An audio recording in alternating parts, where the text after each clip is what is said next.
Yes, sir. Yes, sir. Smitty's on the way. So let's go. Welcome to Broad Street. Fly,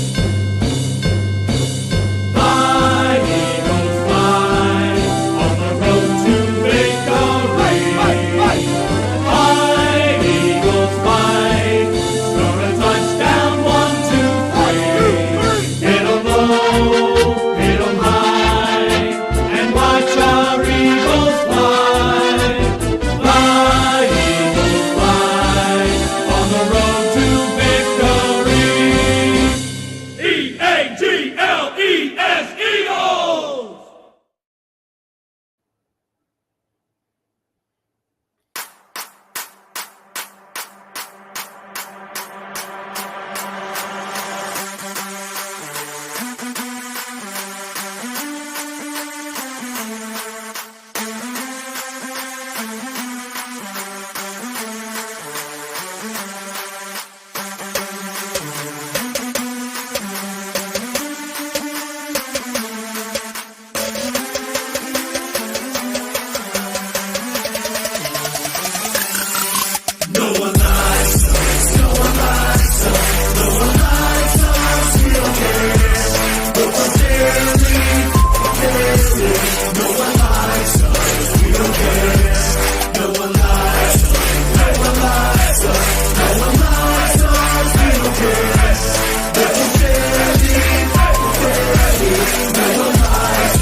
What's up, y'all? Welcome to Broad Street. Welcome to episode 156. Yeah, welcome to Broad Street. What's up, everybody? Welcome to Broad Street. Your boy Cool Cat Connor Smitty is on the way. Let me do the official. Yep, welcome to Broad Street. Smitty is on his way, and you're rocking with me today. Smitty's on his way. Smitty is on his way. Don't worry. But while we waiting for my brother from another mother, let's get to the word of the day. Word of the day is forward. Let me get this comment out. Hold on. Go Birds. Salute to everybody, man. The word, what up? Eagles landed. Guys, by the way, before we get to the word of the day, we still got 257 people on the Birds of Broad Street. We're 53 days away from kickoff of the 2024 NFL season. Hit that subscribe button, hit that notification bell, like, subscribe, comment to the Birds of Broad Street YouTube channel. Okay? While we wait for Smitty. But the word of the day is forward. Forward. As a fan base, as an organization, and as a team, we need to move forward. We can't keep reminiscing about what happened last year. Did it piss everybody off? Absolutely. Did it make everybody mad? Yup. Hey, y'all. Salute to everybody rocking with me today. Did it make everybody mad? Yes. Did it piss everybody off? Yes. But at the end of the day, as a team and as a fan base, as we said, 53 days away, and as we said, 8 days away from training camp, we need to move forward as an organization. We can't be like these other teams that keep looking at the past. That's not how it works. Right? That's not how it works. We need to move forward. Right? We're 8 days away from training camp. We're 53 days. Need to move forward. Right. Salute to everybody, man. We need to move forward as fan base, y'all. We got to. I get it. I understand. Last season, but you got to move forward. That's what Nick Sirianni is doing. That's what Jalen freaking Hurts is doing. That's what all this organization is doing. Saquon Barkley, he's moving forward. He ain't worried about the New York Football Giants. He's moving forward. C.J. Gardner-Johnson, he ain't looking to the past of the Detroit Lions or what happened to us in 2022 going into 2023. He's looking forward. You see, Aaron, yes, what happened last season, it got to be better this year. I agree, but you got to look forward. Got to look forward. Got to go that way. You can't go that way. I'm going to show you that. Look at the Cowboys. Let me turn on my green lights, by the way. Look at the Cowboys. They talk about their 5 rings, right? They talk about their 5 rings. They look in the past. They don't look forward. They don't look that way. They look to the past. Us as Eagle fans that rocks this, future. Right? And that's what I want everybody to do as a fan base, as a whole organization. Move forward. Move forward. Exactly. Move forward as a fan base. Okay? You got to move forward. So we're still waiting for Smitty. And I can't wait to hear him talk about this nonsense right here.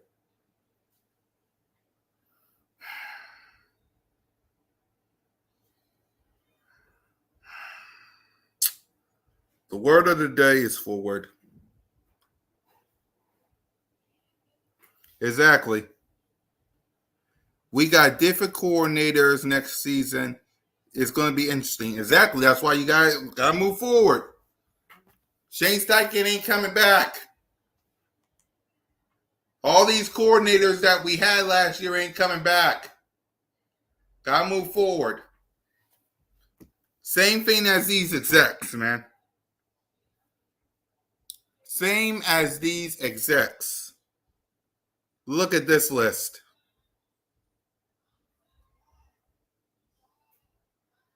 Look at this list, y'all. I can't wait to see Smitty reaction to this, by the way. This right here is voted by the scouts, the coaches, and the NFL execs. The top 10 quarterbacks. Number 1, obviously, is Patrick Mahomes. Number 2 is Joe Burrow. Number 3, Josh Allen. Number 4, Lamar Jackson. Number 5, Matthew Stafford. Number 6, Justin Herbert. Number 7, C.J. Stroud. Number 8, Aaron Rodgers. Number 9, Jared Goff. Number 10, Dak Prescott. Salute to you, Miss Ash. I'll let Smitty know that you hit him with a $10 super chat. Now to the honorable mentions. We have Brock Purdy as an honorable mention. We have Jordan Love as an honorable mention. We have Kirk Cousins as an honorable mention. We have Tua as an honorable mention. I think Trevor Lawrence as an honorable mention. And Jalen freaking Hurts as an honorable mention. And this is what they said about your quarterback. Jalen Hurts is an honorable mention. Yep, happy Monday. This is what they said about Jalen Hurts, who's an honorable mention. After a 3-year star turn that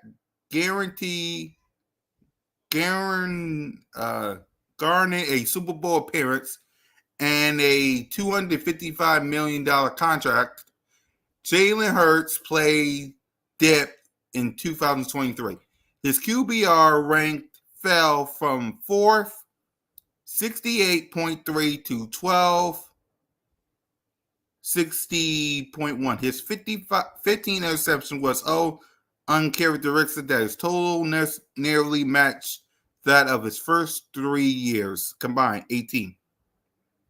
A knee injury that he tried his best to manage clearly affected him, according to several evaluators. Right?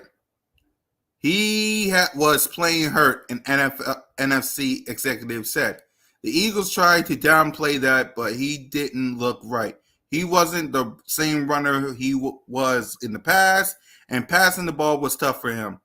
Adding an AFC scout, he'll always be in the 7 to 12 range, depending on how productive he is each year. Also of note, the Eagles' offense became stale as a whole, according to a high-ranking NFL team official, and the predictable offensive attack affect Jalen Hurts' stock. That's what they said. That's what they said about our quarterback, y'all. That's what they said. I want to know from y'all before, because Emmanuel Acho said something today. We're going to hear from Emmanuel. We're going to hear from Emmanuel. I want to know what your thoughts in the chat. How y'all feel about about this QB ranking?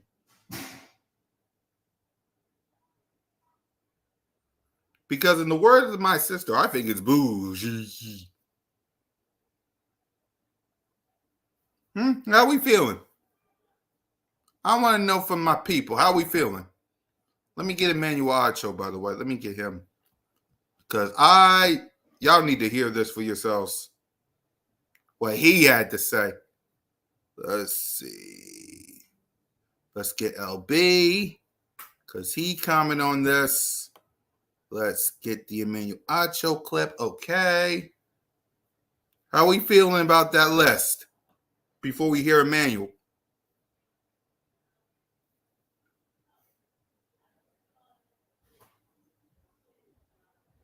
Exactly. So we're going to hear from Speak, because they got a lot to say.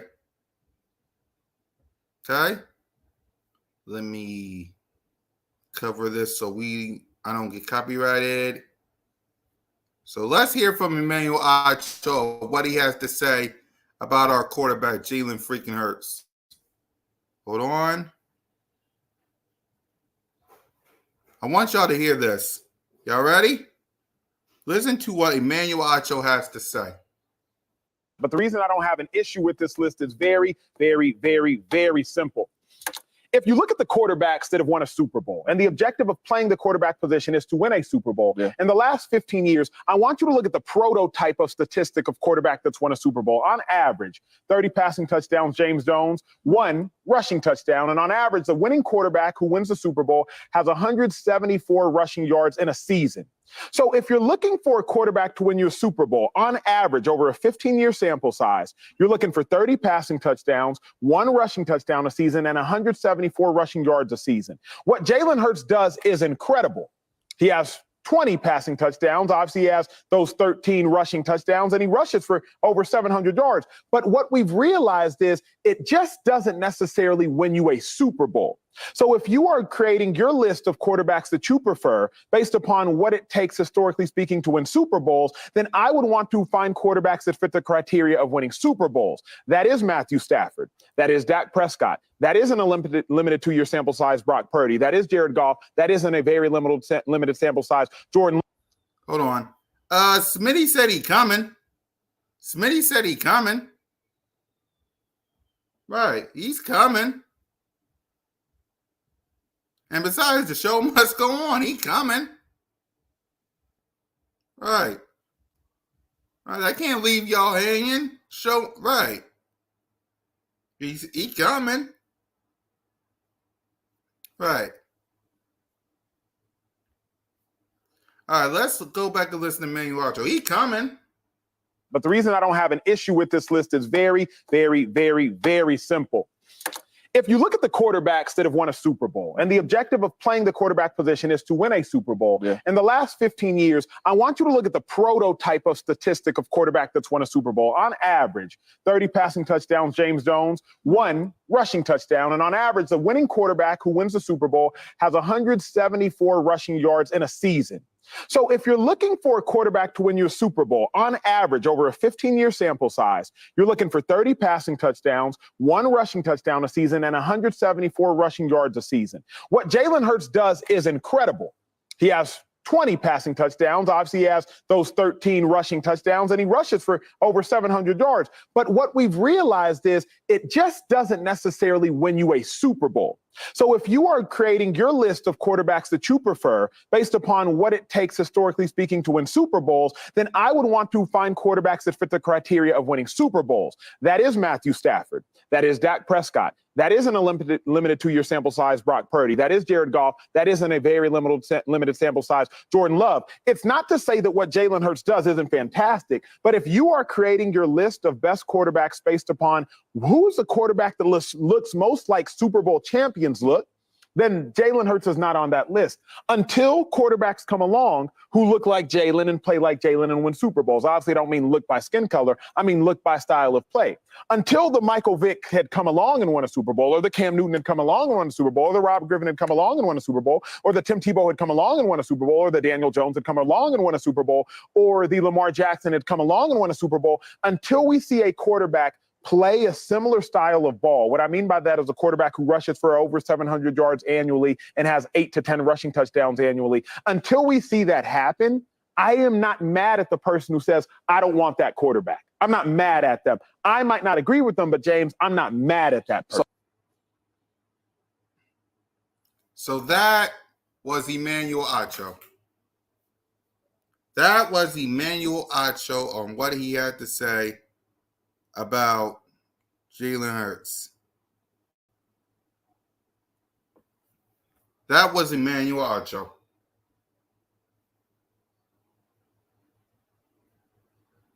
That was Emmanuel Acho, ladies and gentlemen, on what he had to say about Jalen freaking Hurts.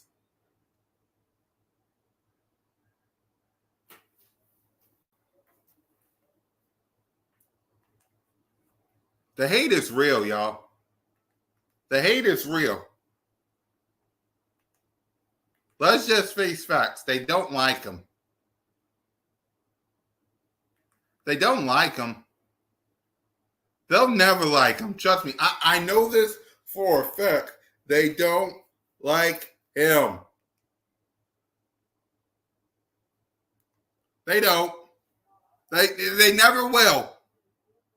Jalen Hurts can climb up Mount Everest. Yeah, Smitty's power. Smitty power was out, and he's waiting for it to come back on. Right. Smitty's power was out, and he waiting for it to come back on. Right.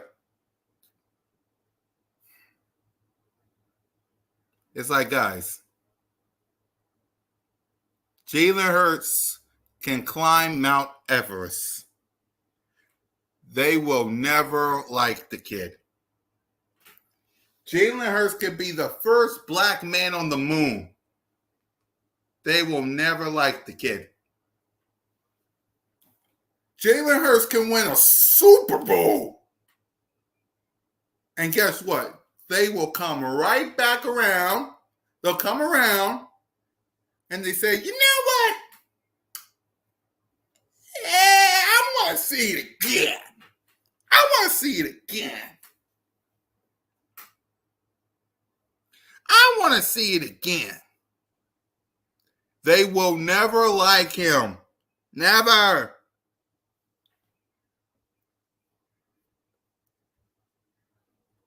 I don't get that. There's a lot of QBs that they say would take. that haven't won a bowl or even got there. Exactly. They don't like mobile quarterbacks. All right. Hold on, King. Before that, let me add your channel.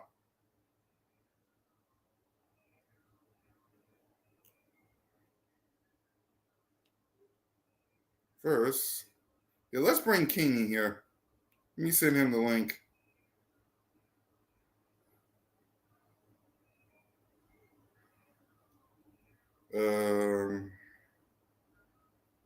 Yeah, let's bring my guy King in here. Yeah, I'll send in your DM. Hold on. There you go, King. I sent it to you. Let me add your channel.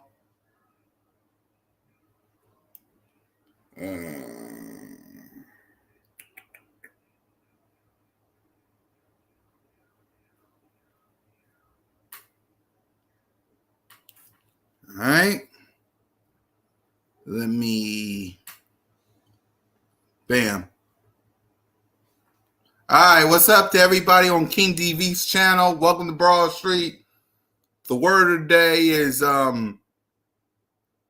the day is forward, and we're just talking about these QB rankings. These right here to all the people that's on King DV's channel. There's nonsensical boo. Yeah. I just don't get it. I don't get it. Let's see. I don't think it's they don't like him, Cool Cut. It's because they don't believe Jalen Hurts is a... Exactly. They don't believe he's a franchise quarterback. They don't. They don't. They took one look at him. One look, and it's... They have one look of him.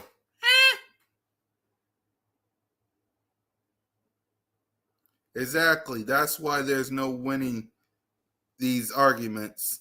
Let them have it. I just want Hurts to ball out and let his play do the talk. Exactly. Exactly. That's the thing about Jalen. You don't see him on social media running his mouth about all these people. You don't see him talking. I send the link to you, King, and your channel's up. You don't see him. It's like, let's go over this QB list while we wait for King. Let's go over this. Okay? Push Patrick Mahomes to the side. Push Patrick Mahomes to the side. Joe Burrow went to the Super Bowl. I understand it.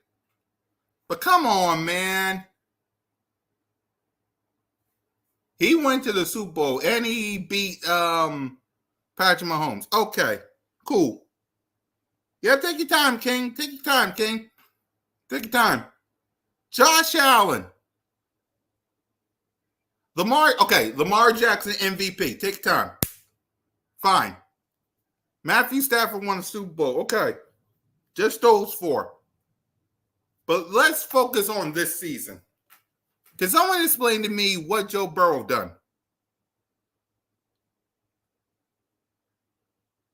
What Josh Allen? Didn't Jalen Hurts beat Josh Allen in an I'm him game? Matthew Stafford, what he done this season? Justin Herbert, really? C.J. Stroud. In the words of all these people, he had one great year. He had one great year. Aaron Rodgers was hurt. Jared Goff, okay. And don't get me started on the other guy. The other guy made Mark Holmes look like, where is it? This. Run Paulo here, because we've been throwing the ball a lot. Oh, shit! Dad! No! It's over! It's over! This game is over! Cut it off, it's over! Fuck. Congratulations, Green Bay. Congratulations, Green Bay. Congratulations, Green Bay. I said run the ball. Congratulations, Green Bay. Dak Prescott, you need to be fired today. That was on you, Dak. That was on you, Dak. That was on you, Dak. I said run the ball. That was on Dak Prescott. Trying to defend the CeeDee Lamb. Trying to defend the CeeDee Lamb. You trying to defend the CeeDee Lamb. Okay? You got all these quarterbacks, but according to an exec, he was hurt. He was hurt. He can't read the defense. He's a running back for a quarterback. He can't throw. He got the Avengers. He got A.J. Brown, Devontae Smith, Dallas Goedert. He had Miles Sanders. He had D. Swift. He had, he's now got Saquon Barkley.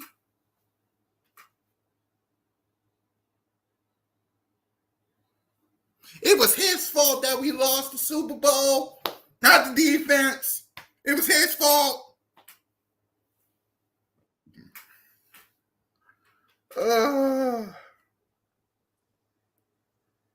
King DV, what's wrong with these people? What up, bro?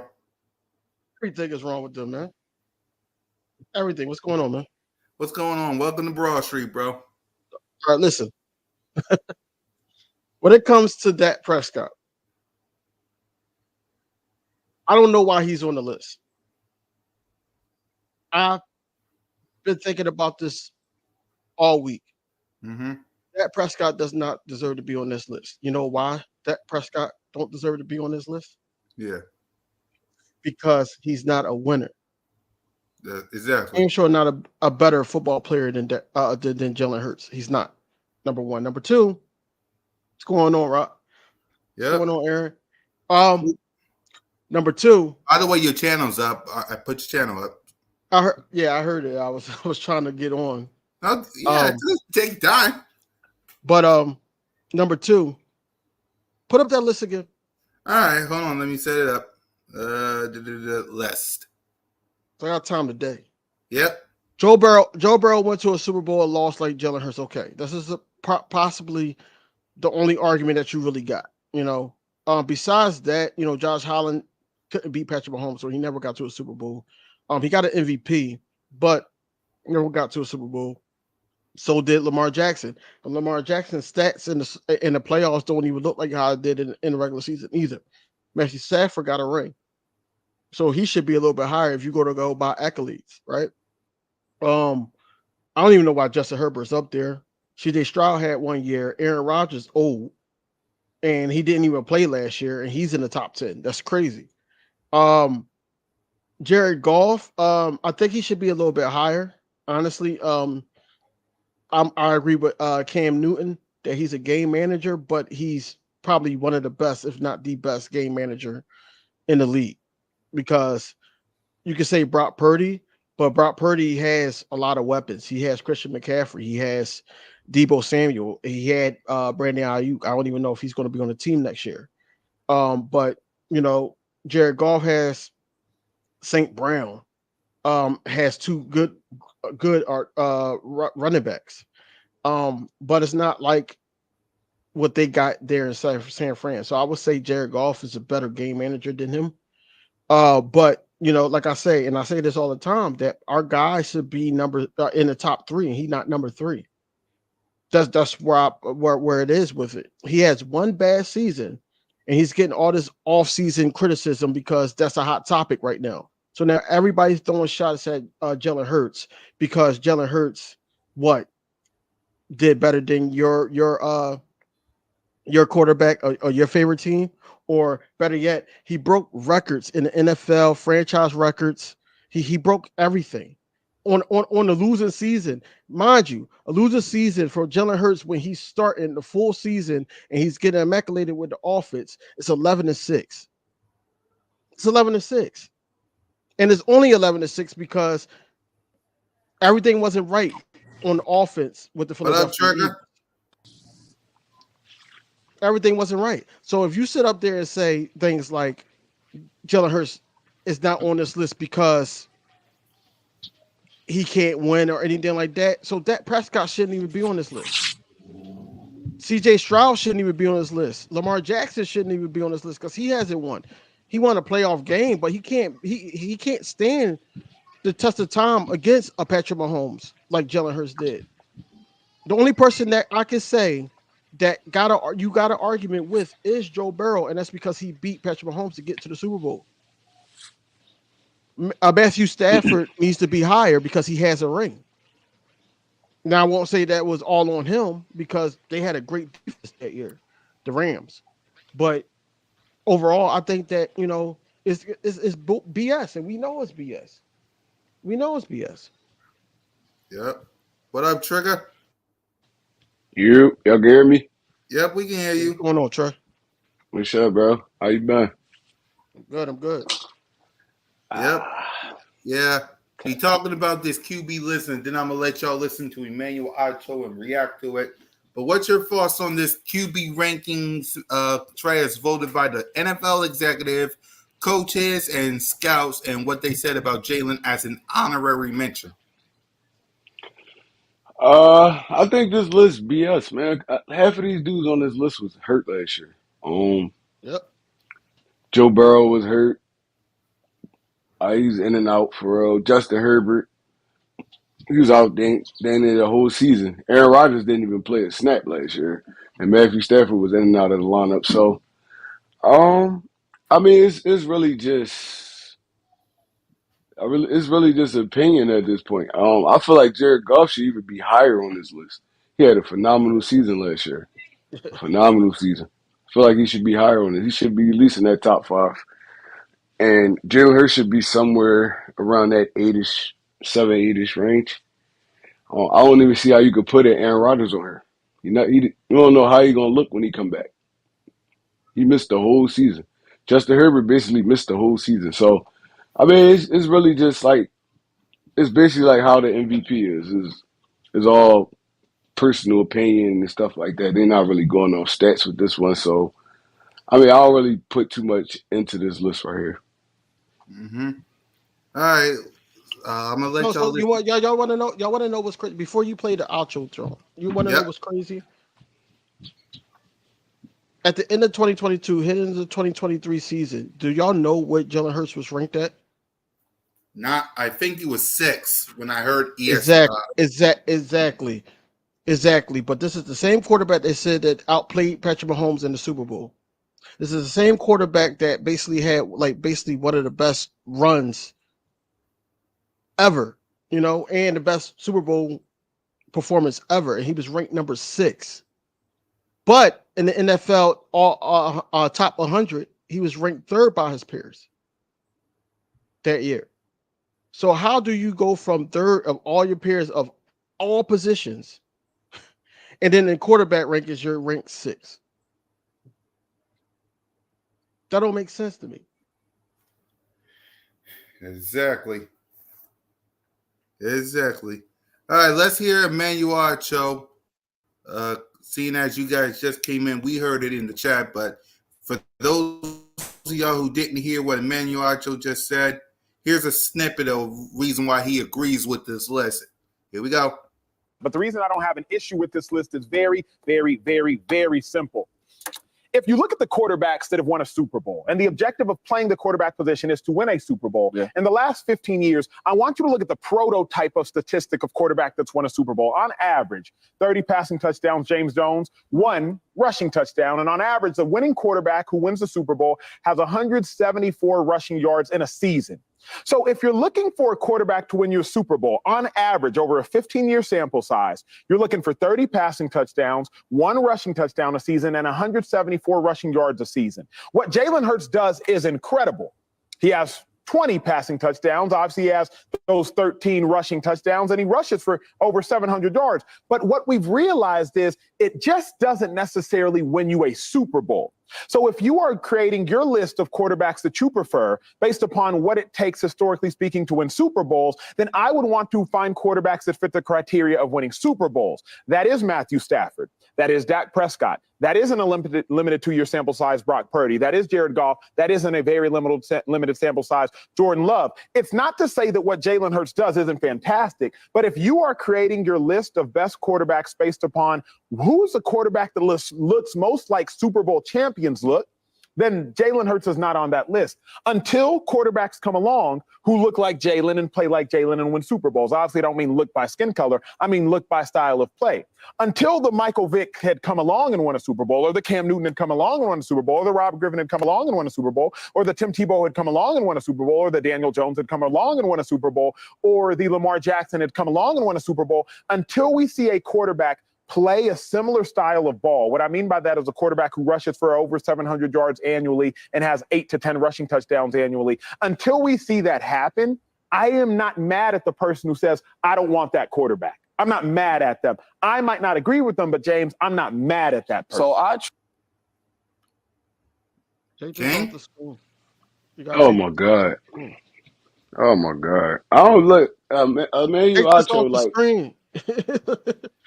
Emmanuel On. Acho. I like him. I like him sometimes, but sometimes he just be speaking anything. Like what? Prototypical quarterbacks, all this other stuff. This what they talking about right now is the top 10 quarterbacks going into the season. Nobody's talking about no Super Bowl quarterbacks. Nobody's But he talking about was no talking about playoff in that quarterbacks.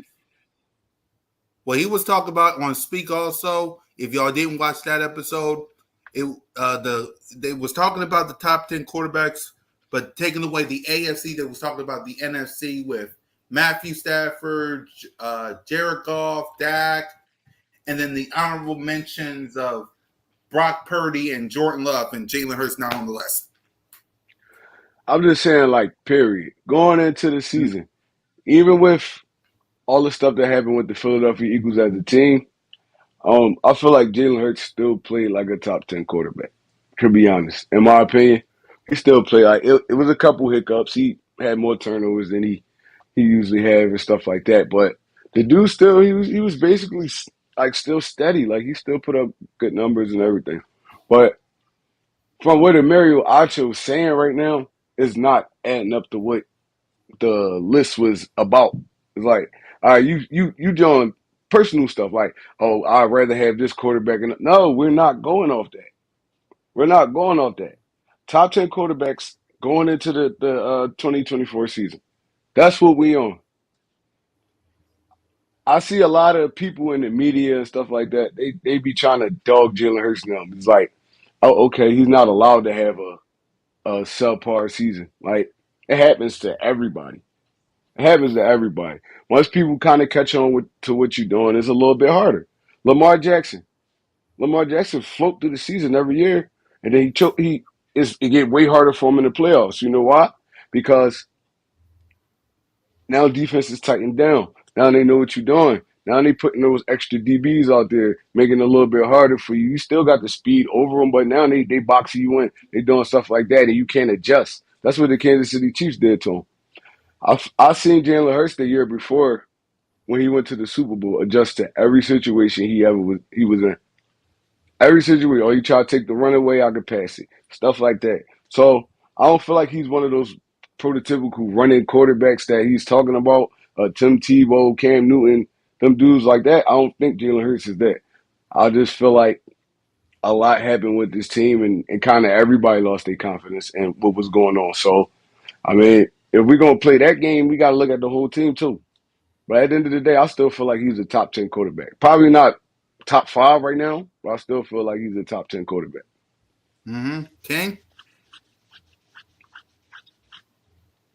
Listen to him when he said basically he was talking about Super Bowls, and then he mentioned Dak Prescott. Then I knew he was going to be on BS time, man. He was going to be on BS time. Then he mentioned Tim Tebow. Like, why would you put him in the list of the people that you just named? You know, that's just basically, basically, you know, saying, oh, y'all just like Tim Tebow. You know, all y'all the same, basically. Then he started talking about race. You know, on your platform, you're not supposed to be, you know, talking about race. Jalen Hurts, if Jalen Hurts is in a solid offensive scheme, multiple years we've seen it, with Shane Steichen. As soon as he took over, we got to the playoffs the first year, second year we went to the Super Bowl, and then Jalen Hurts was able to focus on his craft, able to focus on, throwing the ball and everything. And he had the time to do so. Like 2023, not so much, like we talked about yesterday, because he was getting hit with endorsements, the contract extension, everything was pounding up on him to the point where, he didn't have that opportunity to do what he's doing this year when practicing with the wide receiver threes, the RB2 or 3, whatever Will Shipley's going to be at, trying to get acquainted with guys that, he don't normally target, because he knows that, with Doug Nussmeier and Kellen Moore, he's going to have to target those guys. He's going to have to get uncomfortable to make certain throws, basically to try to, distract them with not just his legs, but with the eyes, distract the safeties and everything. They had that conversation. But if I'm, like I said earlier, if I'm gonna place Jalen Hurts anywhere, because I know what he can do. I know he could win. He made it to a Super Bowl. He balled out in the Super Bowl, regardless if y'all want to talk about the fumble or not. Like I said, he had 15 rushing touchdowns last season. He had almost close to 4,000, because they throw that at me too when I argue with a Dallas Cowboys fan or any other fan of any other organization. They throw that 4,000 thing at me. He had 38,000 passing yards. He had 38,000 passing yards. 3,800. I'm sorry, not thousand. 3,800. This is the thing with Jalen Hurts. Jalen Hurts has to just remain focused and not let his emotions. And I feel like that he was emotional last year because of the whole situation with the Brian Johnson thing. Like I said, he knows him and everything. But did you already talk about the Sirianni stuff yet or no? Not yet. We're gonna get to that Okay. next. We're gonna get to Okay. that next. But yeah, I think it was a little bit emotional and then frustration because now you got relationships, going at it, because I honestly don't feel like AJ Brown rocked with what Brian Johnson was doing. But that, I feel like Jalen Hurts was trying to keep the peace, trying to keep everybody happy, but he did not like the play calling either. It was a lot of frustrations, what I'm trying to say, on offense. So, like I said, judging them off of 1 year, one bad or down year, I should say, not bad, but down. You got to judge Josh Allen on a bad year because I remember he led the league in turnovers. Aaron Rodgers had a couple bad years up to his standard. That Prescott had bad years. He had a turnover problem. It's a lot of guys that you can say that about. But since it's Jalen Hurts, since he played for the Philadelphia Eagles, you're going to make the bar higher on Jalen Hurts. This is basically what they do. Mind you, remember before Jalen Hurts, we had Carson Wentz, and they tried to make that ceiling high too, because he was a Philadelphia Eagle. They don't want us to be successful. It hurt them to see us go to the Super Bowl. Mm-hmm. And I'm not talking about the people that was involved in the Super Bowl. I'm talking about the national media. It definitely hurt the Fruit Loop Bull, Toucan Sam, I call him, Nick Wright. It hurt him. So that's what I'm saying, that, like I said, Jalen Hurts is top 3 and he's not 3. So regardless if you want to have a 1 and 2, because he's a winning in that whole stretch. This is my last thing. In this whole stretch of him going 10-1, he had 4 straight games being down 10. And he came back and won. Now, Dak Prescott, who's sitting at number 10, they didn't even give him that respect to get him at number 10. But you pull it up for for them to say that Dak Prescott is number 10 and he's a regular season quarterback, because the only team that I could say he actually went out there and beat was an old struggling Buccaneers team with Tom Brady on there that was on his way out the door. And then you know what happened after that. He lost to the 49ers. Yep. So that's what I'm saying. That he has to be top 3. They're not going to put him over Josh Allen because they like Josh Allen. It's Right. politics. It's politics of the NFL. That's all it is. Right. Before we get to Nick Sirianni, you asked me and Smitty a question, King, about Jalen Hurts. And if you want to ask Trey, I'm ex Trey because Huh? I think he's gonna get. I think he's gonna give like clear insight because he's a coach. Right. Do you feel like, because they were saying that who said it? John Castle, something like that. Anyway, Greg Castle. He basically said that Jalen Hurts cannot read the whole field. Do you feel like Jalen Hurts can read the whole field from the tape that you saw? From what I've seen, he can read the whole field. It's just it's different.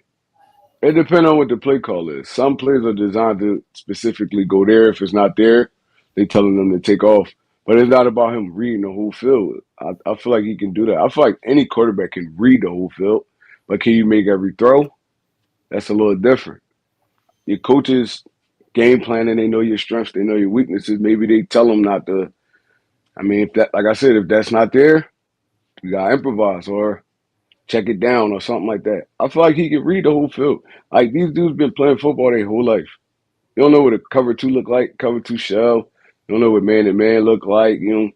They know all this stuff. They can read it. It's just about making the throw, making the proper read. So we seen Jalen Hurts hit Devontae Smith on a crazy post route and a cover 2. We seen AJ Brown quick drags in a cover 3 because both of your safeties and your corners back. Now you picking on linebackers. We seen stuff like that. It's all come with the game plan. I mean, and the offensive scheme for real. So I feel like he can read the whole field. You can't really see that based off tape. You don't see no quarterback reading the whole field for real. They go into they reading out there, they go into their hot route, or they running around trying to find something that's open. No quarterback is standing back there just reading the whole field like this. None of them. Not even Patrick Mahomes. He's not doing that. He's not doing that. Last season, So I know they basing it off of last season. Last season, how much did that right side?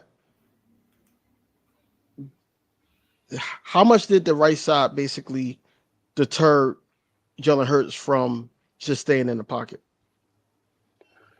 It's Because it a was the right little side most of the time. it's a little everything though. I can't just say it's the right side. The plays we was running was so vanilla. The defense knew what we was doing basically at all times. So um I can't really say the right side didn't hold up.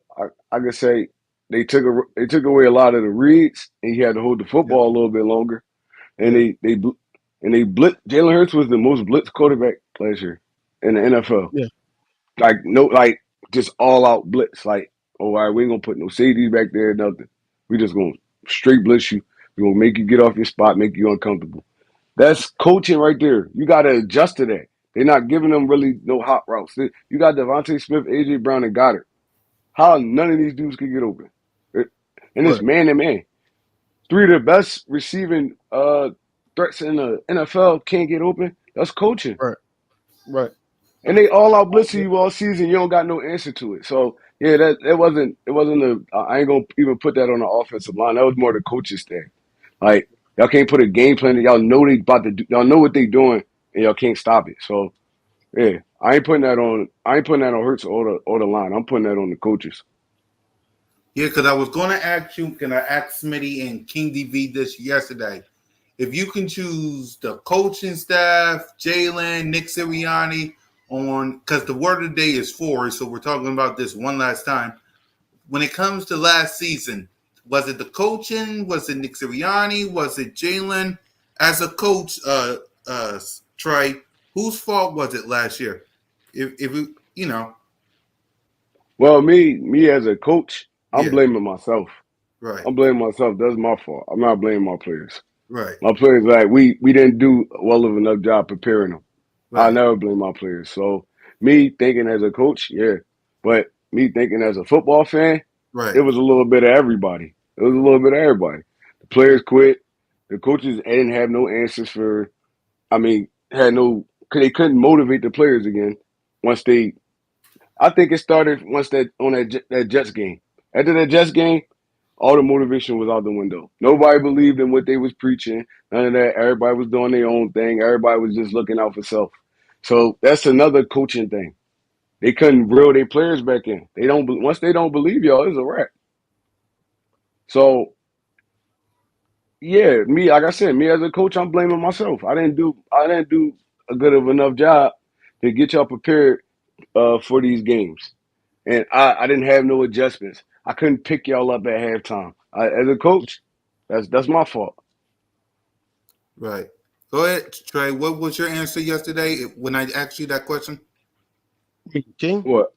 Um, no, he Yeah. did. When I But asked you the question um, yesterday, no, right. honestly, like I said, it's a collective. Right. As a fan, I'm looking at it. It's a collective. Like I said, we didn't really know until the reports came out and the interview came out with Nick Sirianni that basically, like I said, Brian Johnson started the year out, Mhm. and Nick Sirianni started to go into the game plan a little bit more, and it could be due to lack of respect. Don't really trust them, I should say. It could be that, and then also that interferes with Jalen Hurts because, like I said, he got a relationship with Nick Sirianni, especially after 2 seasons. Then he also got a relationship way beyond Nick Sirianni with Brian Johnson. And if he's hindering Jalen Hurts now, it's like they got an issue now. But then it trickles down to him and his relationship with with AJ Brown on the field. I'm not saying they're not going to stop. They're going to stop being friends or they got an issue, but friends argue. Like, yo, what are you doing? Like, but this is supposed to be the route. Even for instance, that interception where they said AJ Brown did stopped his route, but then it was like, oh, Jalen Hurts threw it short. So what was it? You know what I'm saying? It was a disconnect. So I just think everybody needs just a fresh start and everything. That's where I'm at with it. Like, it's not just one person's fault. You can't just say, oh, the offense not playing right, fire Nick Sirianni. You can't say, oh, it was Brian Johnson's fault because he was a rookie offensive coordinator and he should have just stuck to QB coaching. Or QB coach, basically. And you can't say it's Jalen Hurts because it was uncharacteristic for him to be making certain throws like that, And like I said, some of them throws could have been frustration. We already heard AJ Brown basically saying things like, get me the ball when we were down. So now you're force feeding it, because you're like, all right, I'm trying to make him happy. I'm trying to like, I know like the mind can work crazy to the point where you're like, oh, because his QBR dropped from 68.1 2022 to 60.1 in 2023. So the mind can work crazy to the point where you're trying to feed everybody. The only person that probably didn't give him no talk back or anything like that, and they were just playing in the rhythm of the game was Devontae Smith. They weren't including Dallas Goddard. So that was another thing because that could have been your hot route. That could have been your check down, but you didn't do that. You know who they utilized? They utilized 45-year-old Julio Jones. That's what they did. That's coaching. That's coaching. Yeah, but also, yeah, I agree that's coaching, and I also agree like from a fan stand view, that's Exactly. player attitude too. It's like, Yeah. Yeah. man, that's player attitude. And people don't understand we did come off a long season the prior season. We played all the way up into the Super Bowl. They had a Mhm. couple months off, and then they right back up to football. It's like we slumped. It was a Super Bowl slump. Usually it start at the beginning. We hit ours at the end. So I mean, like I said, bro, like last year it was a tale of two seasons, and the last part of the season was terrible. But the beginning we went 10-1. It's like, bro, like we still a good football team. We just gotta kind of find ourselves again, slow down, simplify some stuff, and just let these players play fast. That's like you said, that's coaching. How can I get the best out of this player?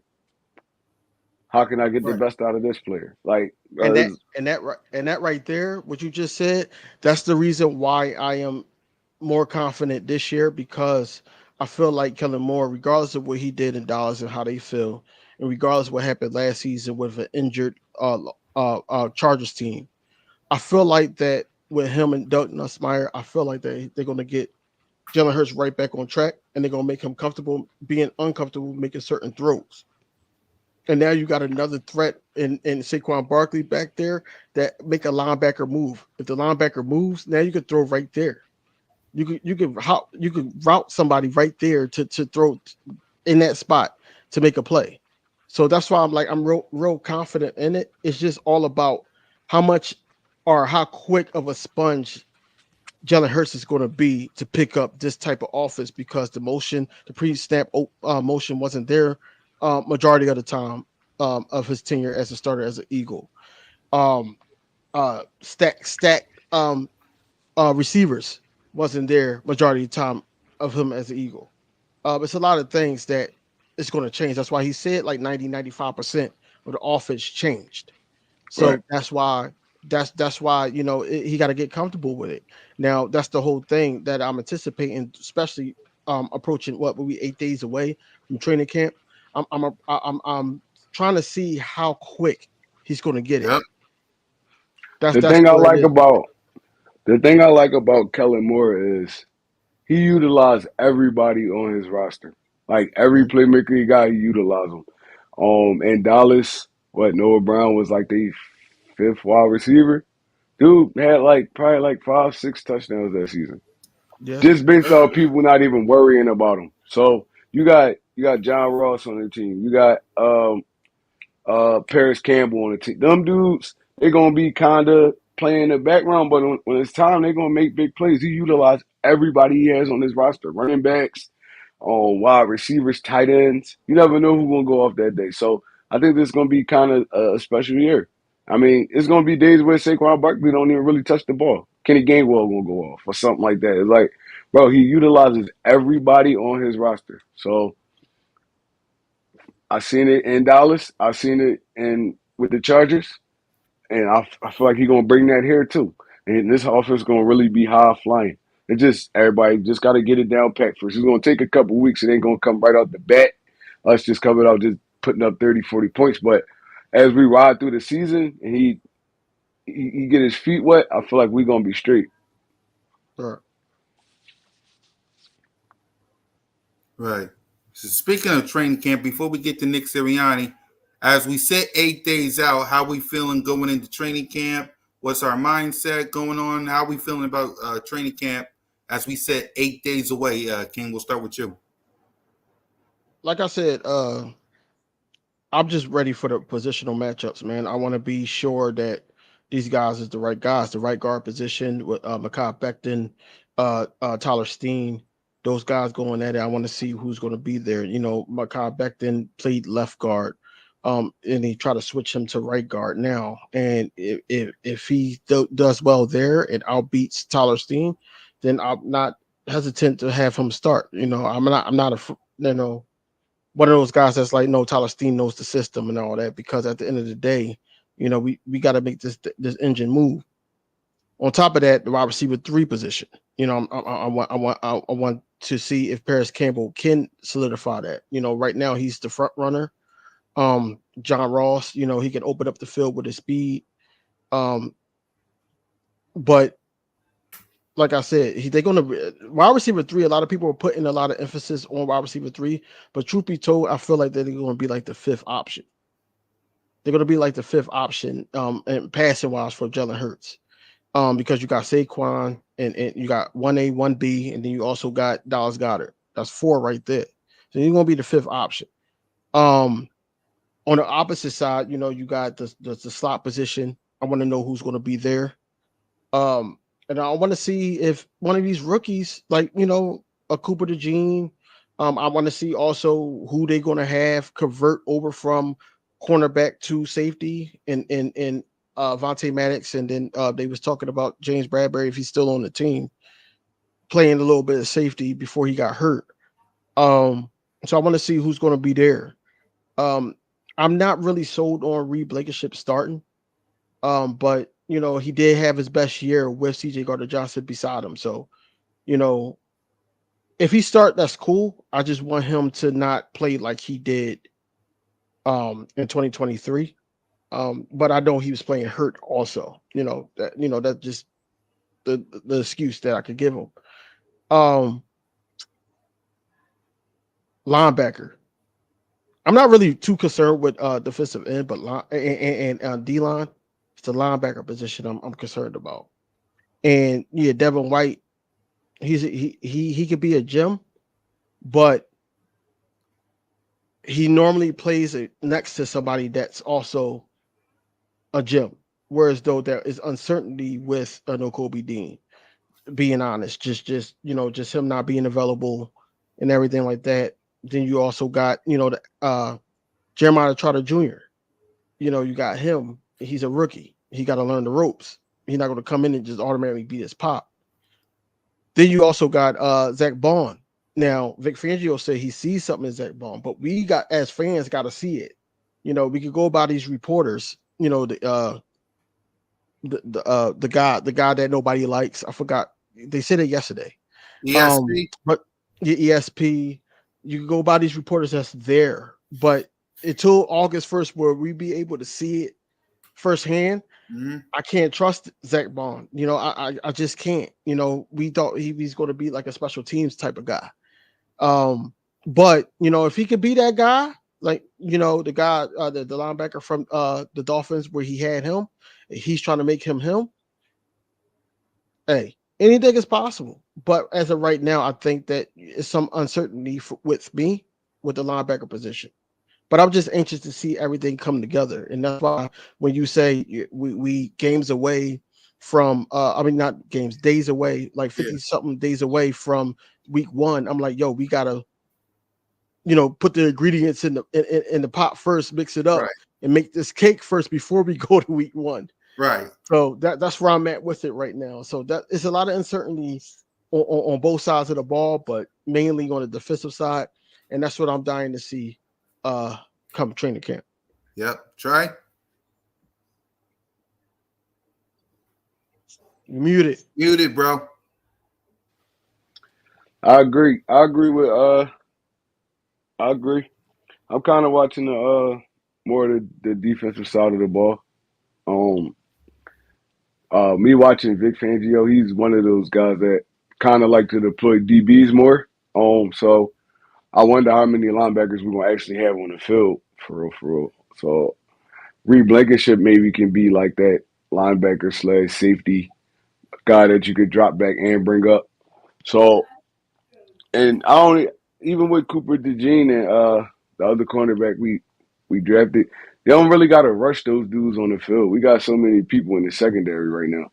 I mean, they just lay back, get in, get their little reps, and then no, you don't got to put too much pressure on them right now.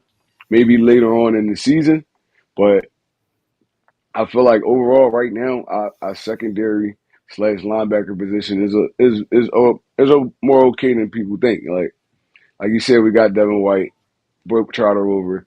I'm not most of the time we're going to be only playing probably 2 linebackers. Everybody else going to be pass rushers for real. So I'm fine. I'm cool with that. We didn't really have to put too much work into that linebacker position, like when we was running that 4-4 or something like that. So I'm cool with that. And I just want to see if Jalen Carter gonna step up this year. I mean, we just lost Fletcher Cox. He got to be our anchor on that defensive line in the middle. And he kind of flamed out last year. He hit a rookie wall. I want to see how he responds.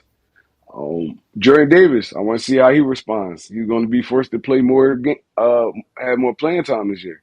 He's going to be forced to play more this year. And they're going to have to kind of move him up and down the line. He just can't sit at that nose guard. Right.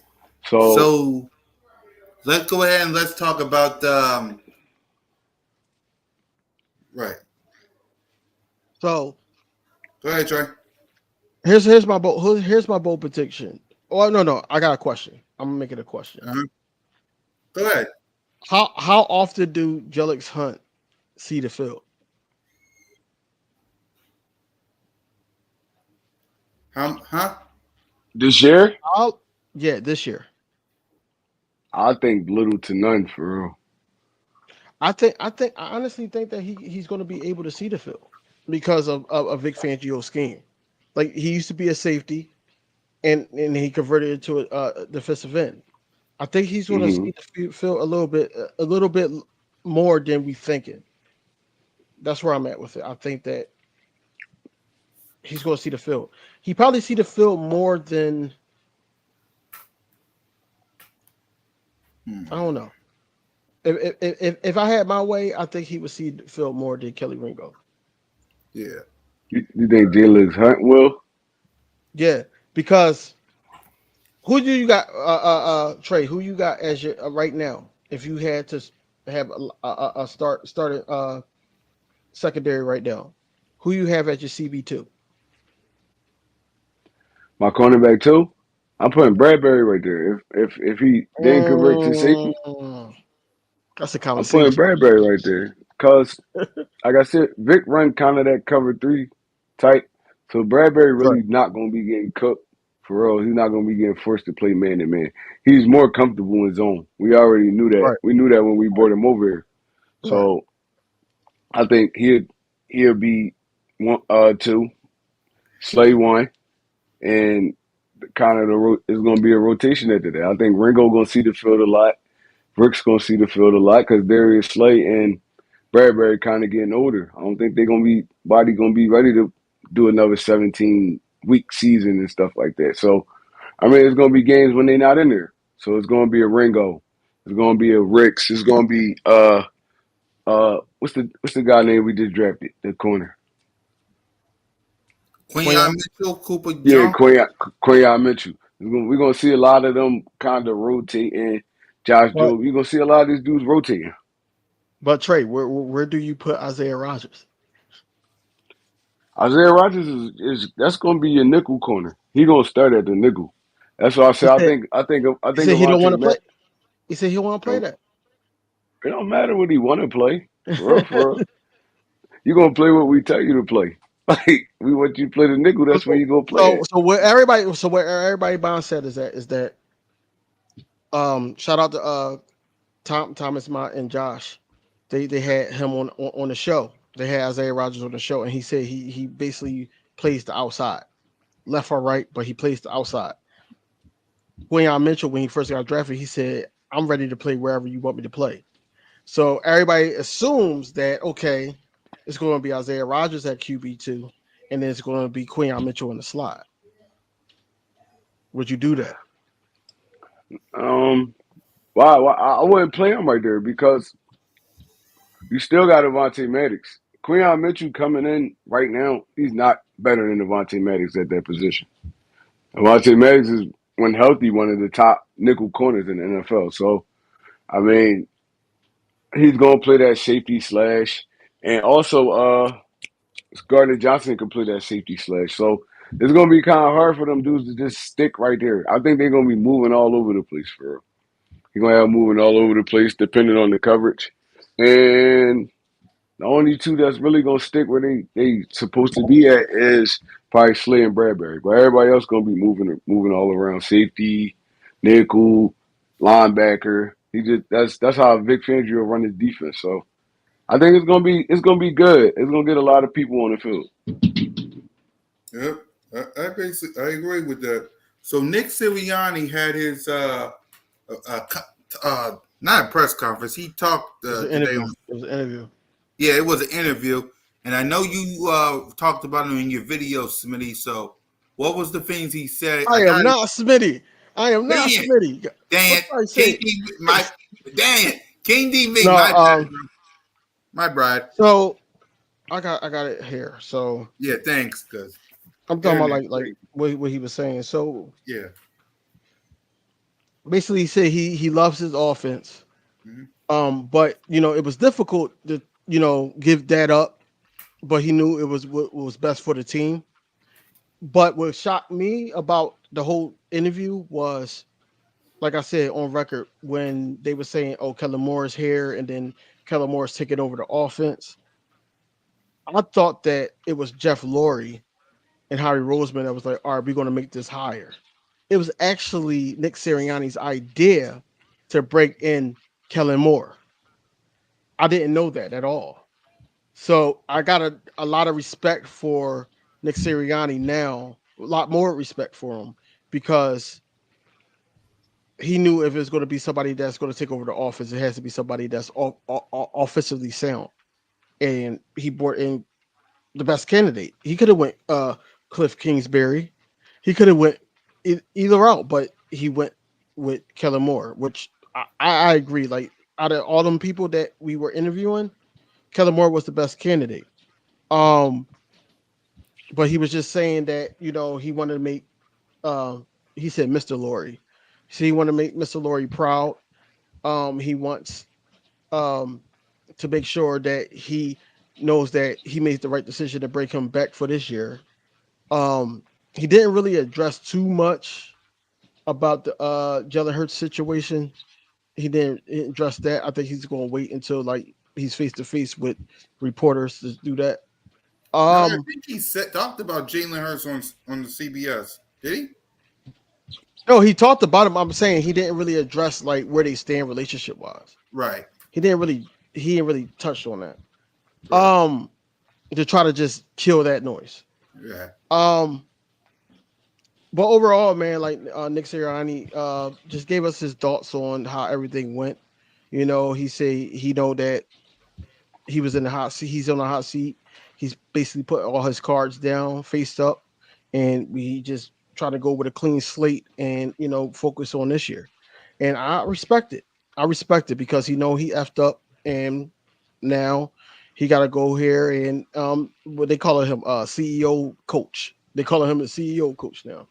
Basically, that he just got to oversee certain things and all that. The only thing that I will want him to do is I would like I said on my video was I want him to stop Kellen Moore from trying to run him up on teams and start pulling guys if we're up 21 and all that. Run the clock out.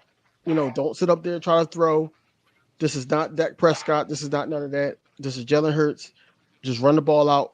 That's basically what we do here.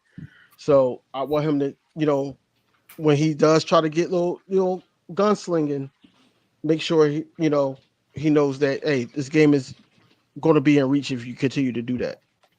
So yeah, um, Nick Sirianni did have a lot of good points. He gave us his thoughts, and overall, man, I'm happy he's still the head coach. Honestly, just because his attitude is so tri-state area, um, and but I will go to say that I don't trust him running the offense because it's going to be vanilla, just like how Brian Johnson's was, because he wasn't ready. Um, and I think Nick Sirianni offense is set for a person that's just a straight pocket passer, West Coast offense. It's not for like a Jalen Hurts, but Jalen Hurts can do that, and that's the beauty of it. But the league caught up to it, and now you got to do something else. Right. So Trey, after listening to all that, what's your thoughts on Nick Sirianni going into the season? How you feel about the head coach after hearing everything King said? I feel the same way about him. I feel like King said, he should he should be happy to get that offensive play calling up. Cause because if it still look the same this year, you gone, bro. And nobody's gonna want to bring you back. So um I think this is a good thing for Nick. He could step back, he could really analyze the whole team. He could go over here in the defensive meetings, offensive meetings, sit back and just kind of, I mean, let his coaches coach, and you just be the overseer. I think that's good for him. And if you want to pick play calling duties up, maybe a year from now or something like that, you want to do it again, that's fine. But at least got dudes like Kellen Moore. Now you could go, oh, I should change this, tweak this a little bit, and stuff like that. But for right now, you should just play the background. You're on the hot seat. You are. You are on the hot seat. Like Howie Roseman and them, basically, they gave you like you're a 1 year rental right now. You're a 1 year rental. Um, Talks about Kellen Moore maybe becoming the next head coach, and there's a lot going on. So you just play the background. You watch your team do their thing. You be the overseer. Whenever you got to step in, like, I ain't really feeling all like that. Now they got to listen to you. You the head man. But other than that, let your coaches coach. It's gonna be so simple for you this season. All you gotta do is be a motivator. That's all you gotta do is be a motivator. Keep the team hype. Keep them in. All that. You don't got no other job for real. For real. Just be that dude on the sideline, the fiery dude that you always been. So I still feel the same way about Nick Sirianni. He did nothing but win since he's been here. Since he's been here, he's been in the playoffs every year. Mhm. He's done nothing but win for us. I don't see the point of getting rid of him after a season that didn't go our way. And a lot of people was like sour on him, and I was saying it the whole time. I'm like, I don't think he should leave. That's Now we about to go through a revolving door of coaches and all that. We don't need that right now. He made a couple mistakes that he shouldn't have made. Now let him come back and try to redeem himself. If it still look bad when he come back this year, now you got to go. But at least give him a chance. They did the same thing to Dougie P. I'm like, bro, we can't keep losing these winning coaches for like these winning coaches. well. With the Ducky P situation, I'm gonna start there. Yeah. I thought that, well, from what I heard, I'm not gonna say I know, but what I heard was Dougie P wanted to change up some things, and I think Lori and Howie wasn't having it, so that's why they basically decided to let him go. They wanted to change some stuff up, because it was Howie. I think that Howie didn't tell Doug that they were drafting Jalen. I think that he just Right. had to work with what he had to work with. But to go off of so Devontae Smith actually at the softball game before we were able to go and take pictures with him and everything. Um, he actually said the same thing that you just said. You know, he's able to see everything outside looking in instead of being in the mix, and Mm-hmm. they think that would be the best position for him. Um, the only thing I think is stopping Kellen Moore from becoming the head coach of the Philadelphia Eagles. I don't know if he's too fond of Stoutland. And Stoutland is a bleach stain with the Philadelphia Eagles. So I don't think that they're going to be willing to do that. Um, but he could get a head coaching job elsewhere. He could, especially if we go to the Super Bowl. He gonna get a head coaching job somewhere like that. You know, if he's going to take that. I, Um,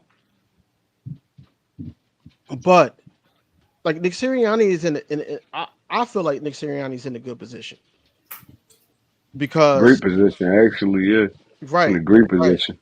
Because now you're overseeing everything. All you could do is sit up there and manage it. Like you're just managing stuff. Like, all right, look, maybe not that. Maybe we should try this. You know, um,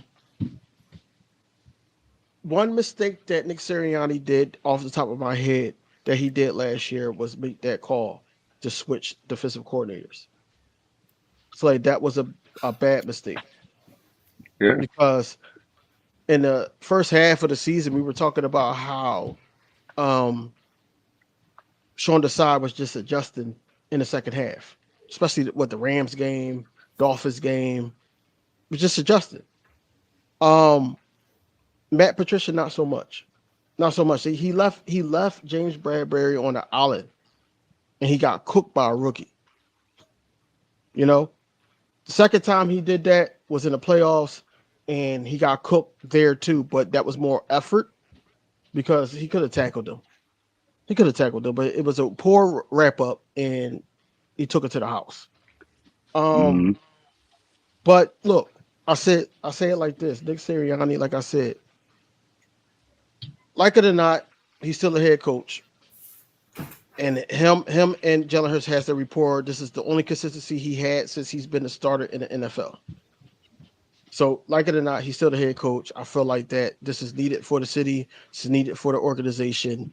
And I feel like that we got the two best coordinators that we could have got this offseason to be in this position. And like I said, Nick Sirianni's in a great position. And if all else fails, if we don't go far in the playoffs, then the only thing to do is try to bring everybody back and try it again because it has to be some kind of consistency and continuity within the organization. Yeah, Right. I was going to ask you this before we go to another Nick Sirianni topic, because me and Mitch talked about this on Cool Cat Mitch earlier about what would happen if Nick Sirianni does get fired. Do y'all want Kellen Moore as the head coach? And do y'all have a problem with that? Because if he becomes the head coach, who would be the offense coordinator? And Jalen has a problem with another offensive coordinator. So what's your thoughts on if Kellen Moore becomes the head coach? Do you want him as the head coach? Uh, with the Kellen Moore thing, Yeah. I think he going after this season anyway. Um, he's gonna come here. If he does well, he's gonna get a head coaching job somewhere else. So it don't even really matter. Now keeping Nick Sirianni in the building around Jalen Hurts, that's gonna matter because coordinators come and go, but the most consistent thing is a head coach. The Mhm. most consistent thing is that you lose coordinators every year. Every year they go on head coaching jobs, getting bigger positions, stuff like that. You lose them every year. It's rare to even see a coordinator in a place for 3 or 4 years. Now, it used to be like that back then, but now everybody need head coaches. Head coaches getting fired every other day. Coordinators getting fired every other day. So it's like a revolving door with coordinators. But if you could keep the head coach and the quarterback together, you could always figure it out. I don't know what kind of conversations Jalen Hurts and Nick Sirianni actually having when it come to picking stuff like that, like coordinators and players and stuff like that. But the more they grow together, the more they're gonna be comfortable with those conversations. So, um, like I said, my opinion, my personal opinion, Kellen Moore going after this season regardless. So, so that wouldn't really matter. Mm-hmm. King? The quick answer is no. I would want him as a head coach Mm-hmm. because I feel like that he would want to do the play calling and be a head coach at the same time.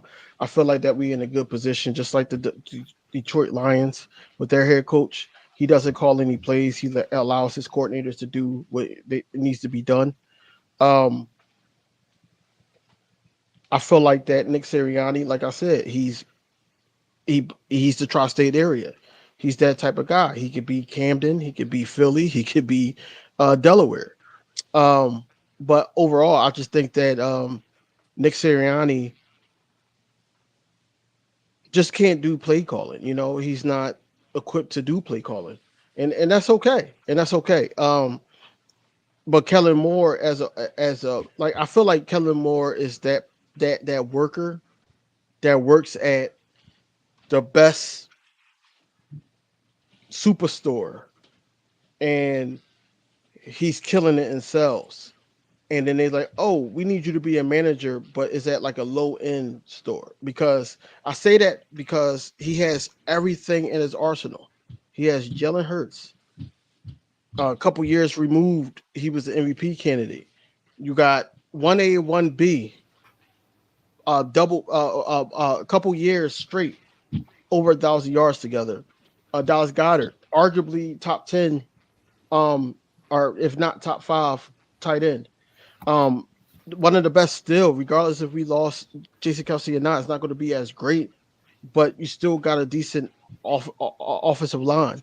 Then you just added Saquon Barkley, that had the same type of games lost with opposing teams that Christian McCaffrey. You see what Christian McCaffrey did with the 49ers. So who's to says that, Saquon Barkley can't do the same thing? You got all this stuff at your arsenal. You're not going to get this again. I don't care how you look at it. You're not going to get this again. Howie Roseman is a master chef that cooked all this up. So you're Right. not going to get this again, even if you go to another head coaching position. But head coaching position here, I think that it won't be great It won't be great here. It would be good because it's Jalen Hurts still knowing, the play calling and everything like that. But it wouldn't be great because you're trying to manage and call plays at the same time. I don't know if Kellen Moore is ready. I don't know if he's ready at all for that. Um, I don't think they should have fired Nick King Eagle. Because like I said on my video that he's a player's coach. And when you have not only the players that grew with him throughout his journey as the Philadelphia Eagles head coach in his 4-year season, his 4 years, um, but you also had the vets like Kelsey, Fletch, Brandon Graham. You had guys like that even vouching for him. So for you sure. take him out of this situation. Now it's like, all right, who we got here now? And I know me. Anytime I change, anytime my company or our company changes at work, managers or whatever like that, we like, all right, who's going to come in here now? Now we got to try to adjust to their way of things. Whereas though, why would you try to adjust to a head coach? That's dumb. That's what I'm saying. Nick Sirianni had one bad year. If you're going to judge Nick Sirianni off of one bad year and a couple bad judgments in that year, then you got to judge Jalen Hurts as well. You have to, and that's just the conversation that we got to have because Jalen Right. Hurts did things regardless of how everything went down. That we're not pointing fingers at everybody at one person, but Jalen Hurts did make those throws. Jalen Hurts did not take care of the ball, and he caused non-fumbles. It's a lot of things that we can sit up here and talk about that people are not ready to talk about. They just want to big up Facts. Jalen Hurts because everybody's against him, but at the same time, Jalen Hurts made mistakes in that year too. And like I said, you can't judge Jalen Hurts off of one bad year. He had one bad year, but it can't be consistent because now we got to have that conversation. But Right. Nick Sirianni had 1 year that was bad, and now everybody's saying fire Nick Sirianni. That's the easy way out. Why not sit up there and have him redeem himself? That's Right. that's stupid. It's dumb, and it's just a weak minded way of thinking. And I'm not saying King Eagle, you're weak minded. I'm just saying that that's what everybody say. Fire Nick Sirianni, but Nick Sirianni is needed right as of right now. It's not his moment to not be a head coach for the Eagles. It's not. And if he sit up there and take us today and tomorrow, if he take us to the Super Bowl and we win the Super Bowl, ain't nobody gonna say fire him. He got to the Super Bowl twice. He won and won in the Super Bowl. That's what I'm saying. Like you gotta let things play out the way it's gonna play out. Facts. I don't know. I I agree. don't know. It's weird. It's No, weird. I agree, bro. Like I agree exactly what you're saying. Cause when all this was going down and the coordinators got fired, I was saying the same thing. I said, why y'all want to lose Nick Sirianni too? The dude ain't did nothing but win. Even last year, we still had a winning record. With everything that happened, how it unfolded at the end of the season, we still had a winning record. We still made the playoffs. I mean, we unfortunately we lost to Tampa Bay, but we still was on a trajectory as one of the best teams in the NFL before we kind of imploded. So, and why would you like you said? Why would you not give this dude another chance to run it back? He did nothing but win for us since he's been here. Mhm. Now y'all want to fire him after a couple bad games? It's like I don't know. That's just Eagles fans overreacting all the time. Because all they Yeah, do and is that's overreact crazy to that you said everything. that. It's crazy that you said that because I'm not gonna lie, I got on here and I did that too. Like, yo, man, what's wrong with Nick Sirianni? I made shirts, I did all that. But at the same time, I'm like, yo, take a step back. I'm a content creator. I gotta look at everything as a whole.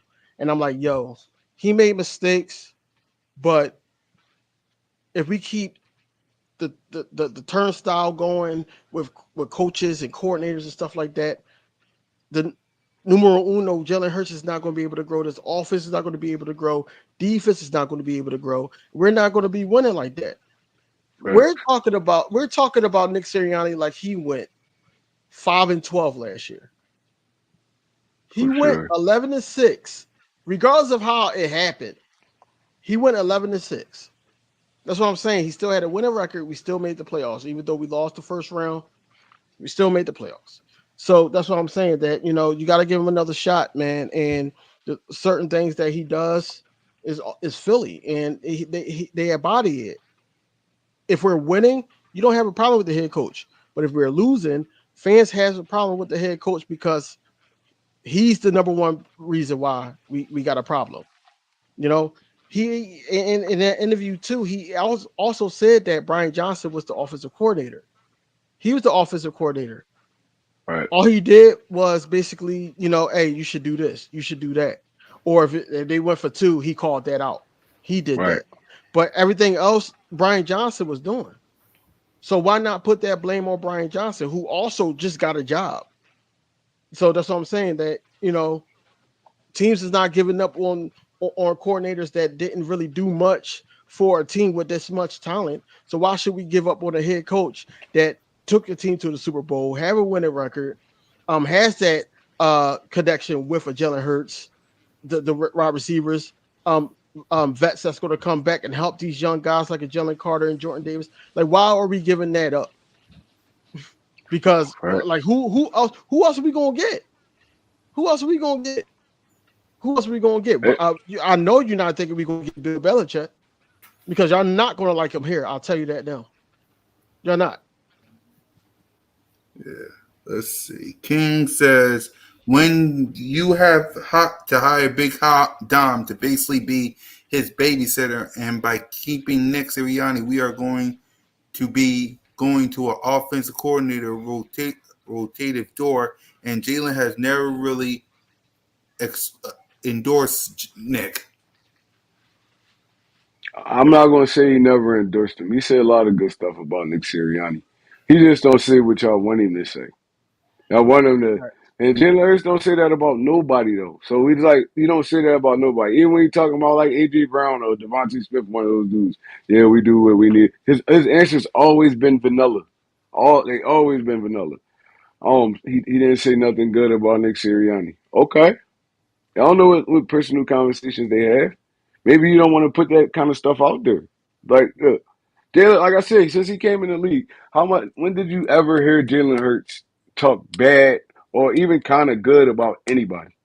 Everything is like kind of militant with this dude. Like it's like we as a team, you ask him about a personal question about somebody. Yeah, as a team, we just kind of sit down, we discuss stuff like that and all. He give you the look like he reading it out of a book because he don't want to give y'all nothing.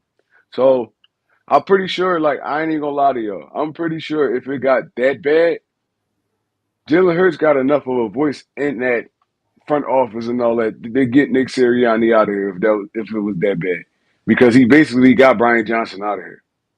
He didn't want to work with him no more. He basically got Brian Johnson out of here. So I'm pretty sure he has enough pull. After you just paid him all that money, he has enough pull to get Nick Sirianni out of here if he really wanted to. So um, this is what we do in Philly. Like, I'm not even gonna lie to you. This is what we do in Philly. Okay, Nick Sirianni fiery. They had to hire a bodyguard or whatever you talking. He's fiery. He's passionate about the game. Sometimes I think he's a little over the top too, but it's not fake with him. He's not fake. He wears emotions on his sleeve. A lot of people don't like that. Oh, you're a head coach. You should conduct yourself better. Y'all forget Nick Sirianni played football his whole life. His whole life, college, everything. So sometimes them emotions take over when you in the game. I ain't gonna lie to you. I coach football. Sometimes I find myself jumping up and down, screaming like I'm in the game. And I gotta kind of reel it back, like, oh snap, I forgot I ain't even playing no more. I gotta be out here coaching. I gotta kind of conduct myself a little better. So I mean, it happens when you a fiery dude and you really that passionate about the game. Sometimes your emotions come out, and it makes it look a little worse because he's on a national platform. But it's coaches that do that all the time. High school, little league. It's coaches that do that all the time. They get fiery. They get a little bit too hyped up, and you got to roll them back in. So I don't think Nick Sirianni is a bad dude in this city at all. He kind of like what DV said. He's Philly.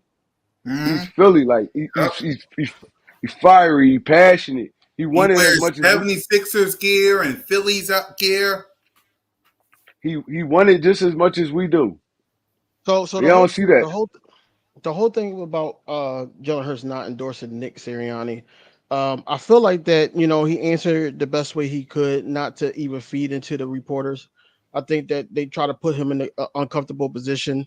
Basically, he just said, he finds the right things to motivate us. He's great and everything like that, but that wasn't enough.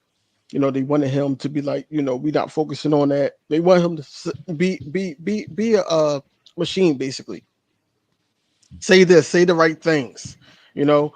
But that's not Jalen Hurts. It never been Jalen Hurts. Jalen Hurts also said in one of the interviews he had, I think it was the 2022 season, Yeah. because remember he was keeping the main thing, and Yep. also we was taking it week by week, right? Yep. And one thing he said was, "I don't want to get too high. I don't want to get too low."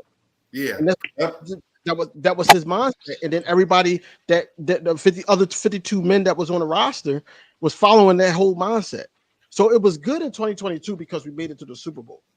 But it's not good now because you feel like that, he's saying the wrong thing. Then on top of that, um, Brian Johnson. Brian Johnson had a fair shot of calling the plays. Now, what was wrong with it is, yes, it was Nick Sirianni's type of playing style, because he did say that in the interview too. He said Shane Steichen and Brian Johnson, those plays basically was his playing style. This is how he would have called plays. The Mhm. only difference is that out of Brian Johnson and Nick Sirianni, not so much Shane Steichen, because Shane Steichen had a decent season, regardless if they didn't make the playoffs or not, with the Indianapolis Colts. Brian Johnson and Nick Sirianni do not know how to adjust, because Brian Johnson is the first time offensive head coach of the NFL, and Nick Sirianni basically has a vanilla offense that anybody could call out because he put players in certain situations. So now what we're saying for the past 10, 15 minutes that me and Trey was talking, Mhm. what we're saying is that he gave up those duties Yes, he did. and gave it to Kellen Moore.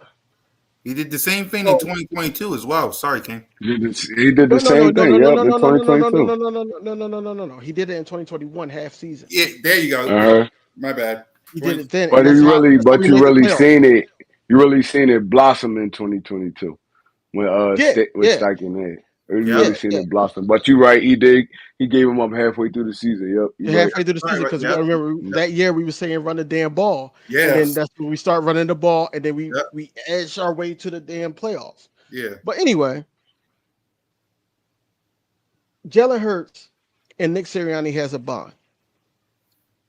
If with anything, if if if if Trey has a player that normally balls out, today's not his day. Trey's like, Right. yo, sit down. I'm bring somebody else in. That player is going to be mad. Or Mm-hmm. if he calls a play that the player is not familiar with, and it's like, yo, why did you call that play? Da, da, da, da. You're going to have those conversations. But that Right. doesn't mean that they don't like each other. Just like AJ Brown, they try to make that a thing with Jalen Hurts.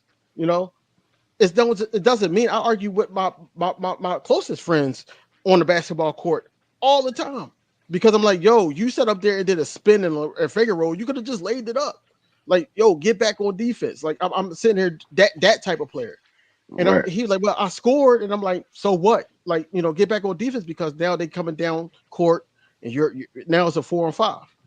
So you argue in the midst of any sport. That's what I'm saying. That with Jakib Sports, Fox Sports, ESPN, all those type of guys that's outside looking in is not really detailing stuff like us content creators that's looking at it not just from the organization view, but we're looking at it from the player's view. And then most of the content creators actually played the sport or know Right. something about the sport. They're basically telling you like, hey, this is why this happened.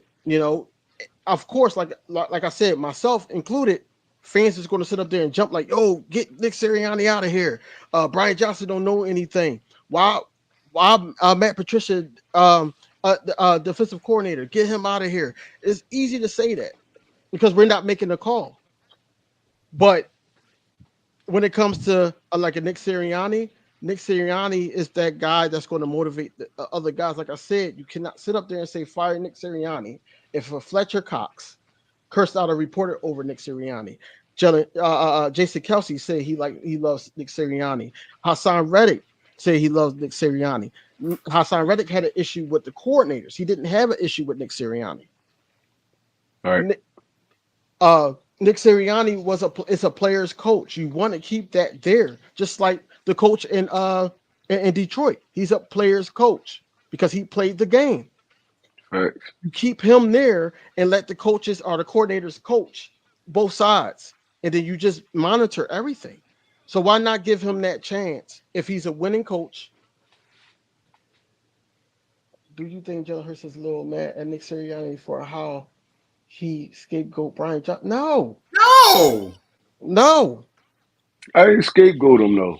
I ain't gonna lie. I don't think he scapegoated him at all. Um, the I mean, outside looking in, yeah, but the the organization knew what was going on. They wouldn't have just fired no Brian Johnson and not let Nick Sirianni go if that was the case. So I don't think he scapegoated him. I think it was real live. They was clashing.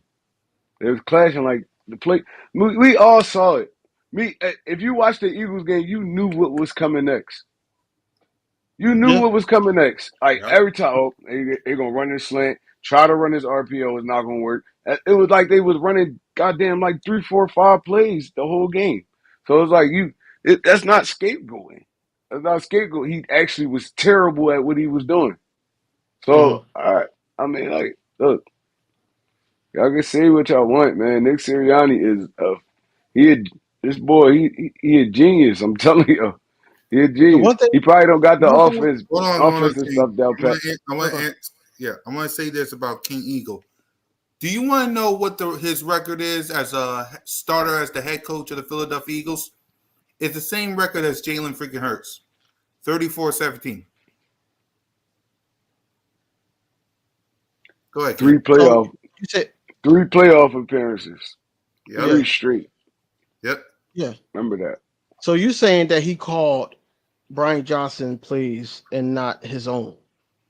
We seen little dibs and dabs of his own play calling, like when we had Swift as a slot receiver, but we also had Kenneth Gainwell on the field. That wasn't a Nick Sirianni type of play. That was Brian Johnson. Um, it was another one. I forgot. I think no. It was a couple of them. It was a couple of plays that I said, "Oh, that's Brian Johnson." But overall, I think that Brian Johnson had the play calling duties because we were arguing and begging Brian Johnson week 2 to run the ball with Swift. And then he finally did it, and Swift went off for 170 plus yards, right? Um, Yeah, Nick Sirianni didn't. Like I said, I still feel this to this day, regardless of the interview or anything like that. I still feel that Nick Sirianni didn't have a lot of trust in Brian Johnson like he did in Shane Steichen. I think Shane Steichen, yes, he called the same type of plays because they was from the same umbrella. He called the same type of plays that Nick Sirianni would have called. The only difference is Shane Steichen motioned a little more. You've seen that with the Indianapolis Colts. He motioned hmm a little pre-snap to confuse defense. And you've seen that with us.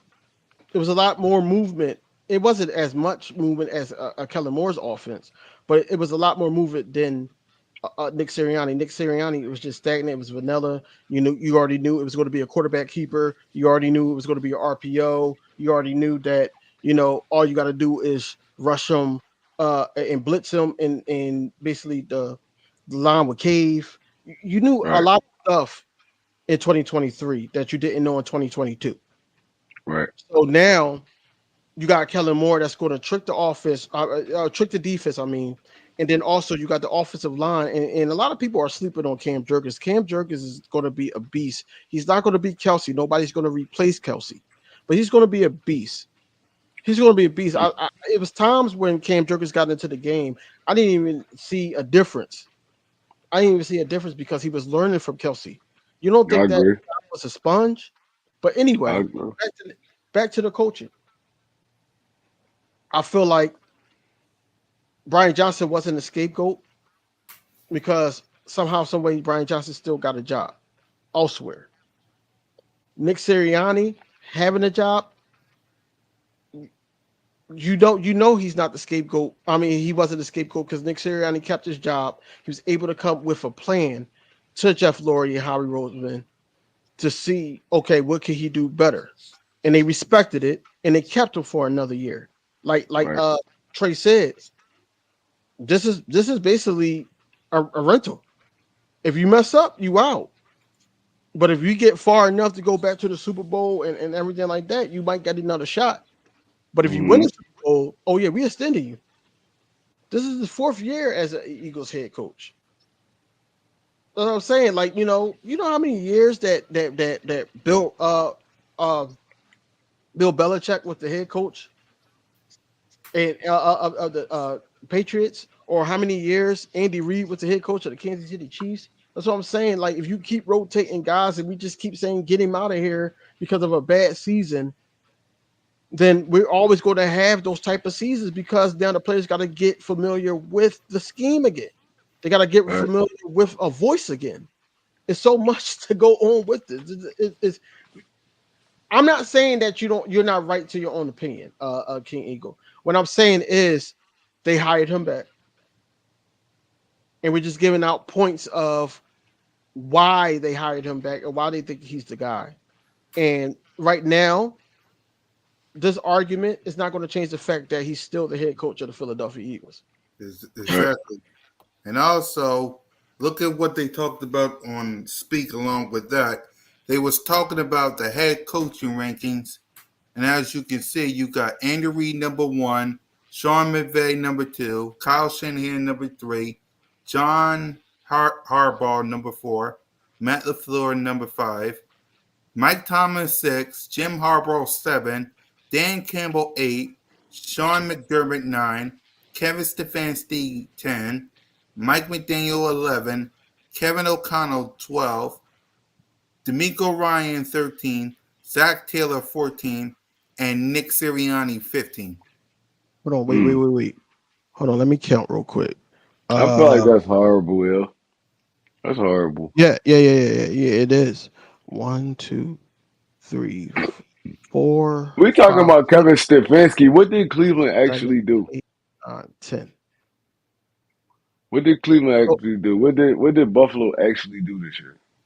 listen, So, you got 10 coaches ahead of Nick Sirianni that never took their team to a Super Bowl. mm-hmm. 10, including number 4 and 5. Mm-hmm. So what are we talking about? This is politics. This is guys that they like. This is guys that they talk about all the time. I mean, John Harbaugh actually went to a Super Bowl though, so No, he did. we He did. yeah All we right, can't so include him. 9. So 9. Yeah, So 9. They got 9. He yeah. did. So 9. And I think Mike So I'm Tomlin saying, did too, didn't he? Mike Tomlin went, but they lost. I think. Oh no, no, I he didn't wasn't count there. him. That was I didn't. that was. I didn't count him. I didn't count him. Oh wow.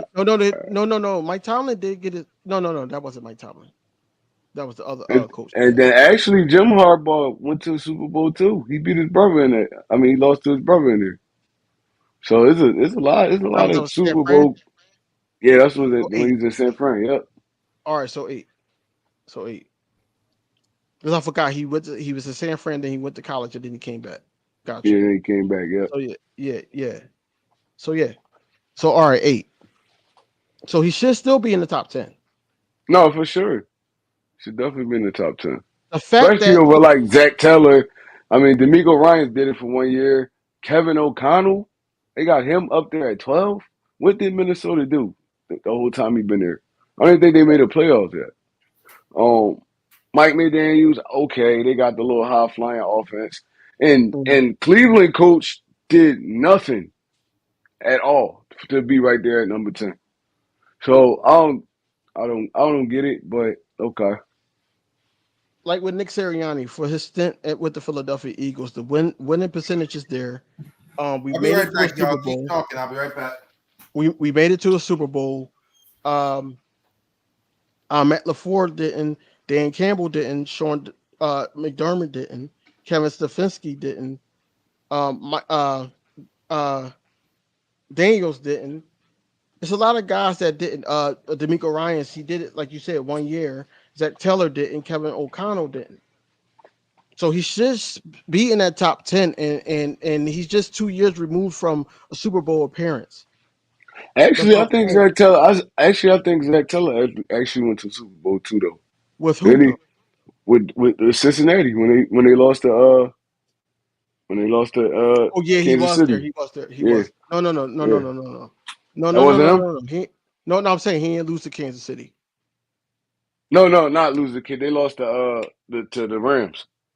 Right, right, They lost to the Rams. Yeah, right. but yeah, he actually went to. There's a lot of Super Bowl attended coaches on here. I'm still not gonna put Zach Taylor over Nick Sirianni because just based off. I don't know. That's hard. That's hard. But Sean McDermott need to come down. Dan Campbell need to come down. Jim Harbaugh need to come down because he's just getting back into the NFL. So how's y'all putting him Okay. even at 7? That don't even make Right, sense.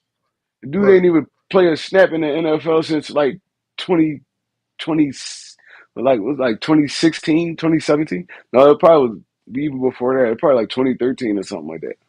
So y'all don't know how he's going to work out in the NFL right now.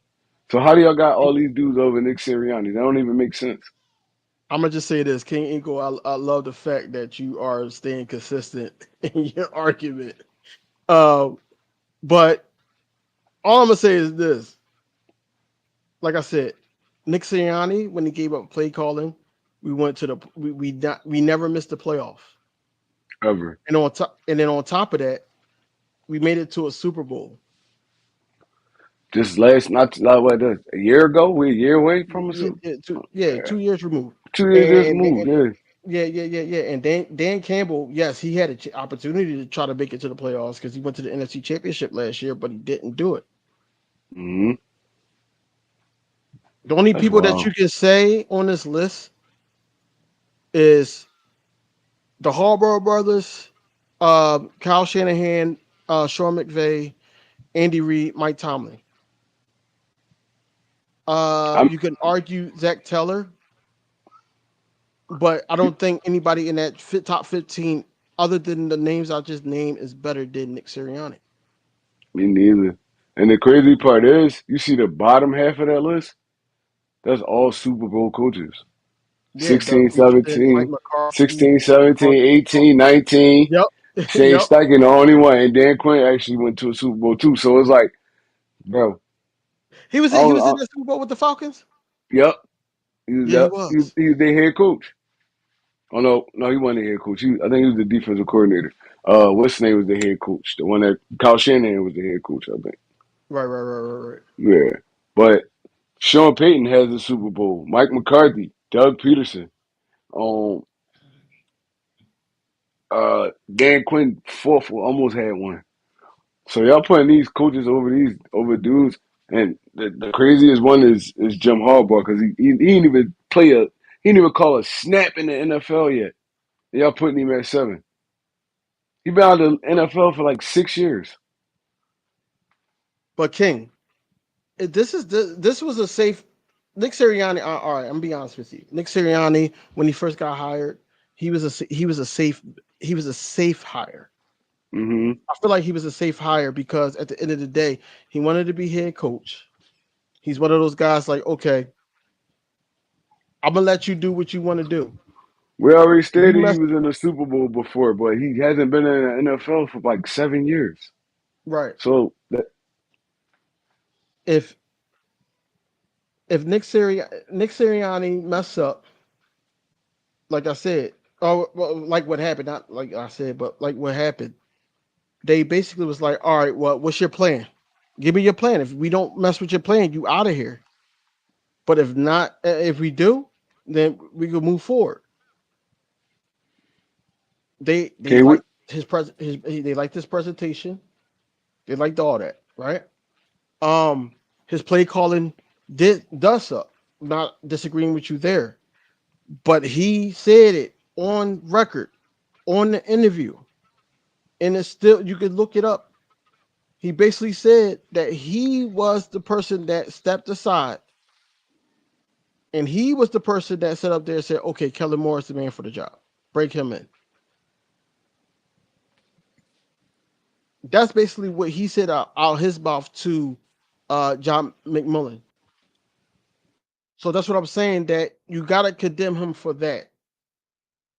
You gotta condemn him for that, man. I know a lot of guys that sit up there and messed up with girlfriends that say, "Yo, I know I messed up, but you know, I do this, and third, and I change this and that and the third, and she take them back." So why, as loyal fans of an organization, can we can be like, all right, we gotta give him another shot? That's all I'm saying. I just don't understand. The Nick Sirianni job is on the line. Yeah, we know that.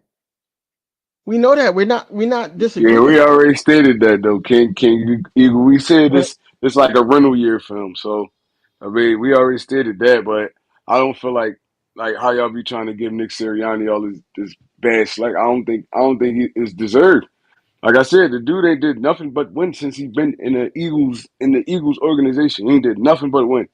Take Yep. his team to the playoffs 3 straight years. Take his team to the Super Bowl the year before last.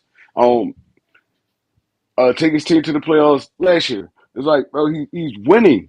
He's winning. Ain't this what y'all want? Ain't this what Exactly. Eagles fans want? Don't y'all want to win? That's what he's doing. He's winning. He so you brought know, that winning so culture back. yeah, right. And King Eagle. So you know, like when we win the NFC Championship, I'm just speaking into existence, right? So Yep. if when we win, right? When. You know those 2 weeks until the Super Bowl. Well, that 1 week because that last week I think it's just like a lot of interviews, a lot of BS questions. Media Yep. is going to ask them in the Super Bowl. But that 1 week we're going to get a video. Now we go to win the Super Bowl, and Nick Sirianni gives like a Jason Kelsey type of speech. He didn't have nothing to do with it. If Nick Sirianni, you see him on the sideline, and Kellen Moore wanted to run something else, but he's like, "No, run this at the goal line," and we win by 7. That's not Nick Sirianni knowing his guys. That's what I'm saying. Like you got to look at the game before you sit up there and judge Nick Sirianni because you can't sit up there. From what I know, Nick Sirianni, when he gave up play calling, we had success as Eagles. As the Eagles, we had a success. When he sat up there and decided that he wanted to butt in an offense, we did not have success.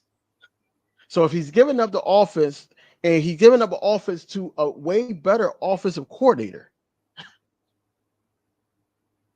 Exactly, how's that not Kobe. a good decision? Exactly. How Because do because cozy, it's because it's a what have you done for me lately? Which means what had you done for me since last year? Type of league.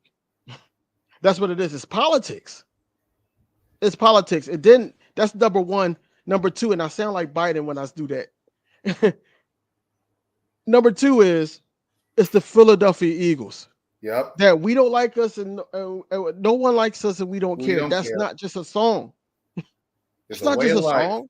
They don't like us. Yo, to be honest, when even when it comes to the Nick Sirianni thing, and people not even realizing it, he admitting his flaws right now.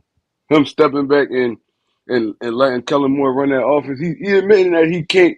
He's not really that good at it. He admitting it.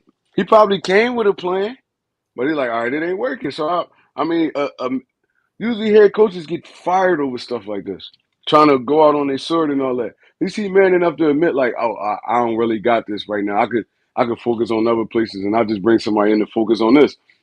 That's being a head coach.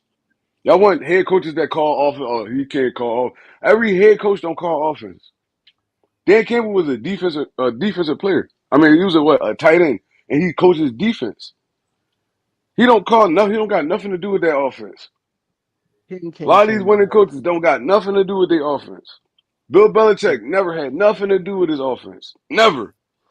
If you don't believe that Nick Sirianni doesn't get his team fired up and motivated to go out there and win a ball game, look at unscripted 2022 season, please. Yep. Please. Roots on 3, that was his thing.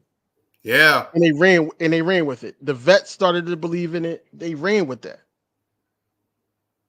He gave a hell of a speech when he was going over game plans before the Super Bowl, before playoff games and everything. Please look at that again if you haven't already watched it. Exactly. There's no way in hell that this guy's not motivated. This is one thing that he does great that you can't take away from him. I remember looking at Unscripted, and it was one game, I forgot what it was. I don't know if it was against Tennessee or something like that, but he went to AJ Brown. Don't you like being the Eagle? Don't you like being in Philly? Like little things like that. Like, yo, we got to keep this going, man. I like when we winning because my coach is happy, we happy, and that's what I'm saying. It's contagious. It is. Exactly. But if your coach is yelling at you, that's contagious too. Exactly.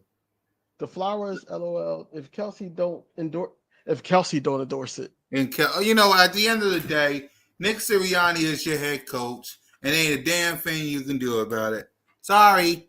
So no, King. No. I like this because King is right to his own opinion about Nick Sirianni and everything like that. But one thing, King Ingle. I don't know if you subscribe to my channel. I feel like you are. So one thing I don't want to see me, Smitty, even on Birds of Broad Street, Aftermath, whatever. yeah, I don't want to see when Nick Sirianni has something or an effect on the game. I don't want you to sit up there and say anything about Nick Sirianni. exactly. Simple as that, man. Simple as that. All right, enough talking about Nick Sirianni going back and forth because it ain't gonna go through people's ears. So we said what we said. So see, he said something else, didn't he?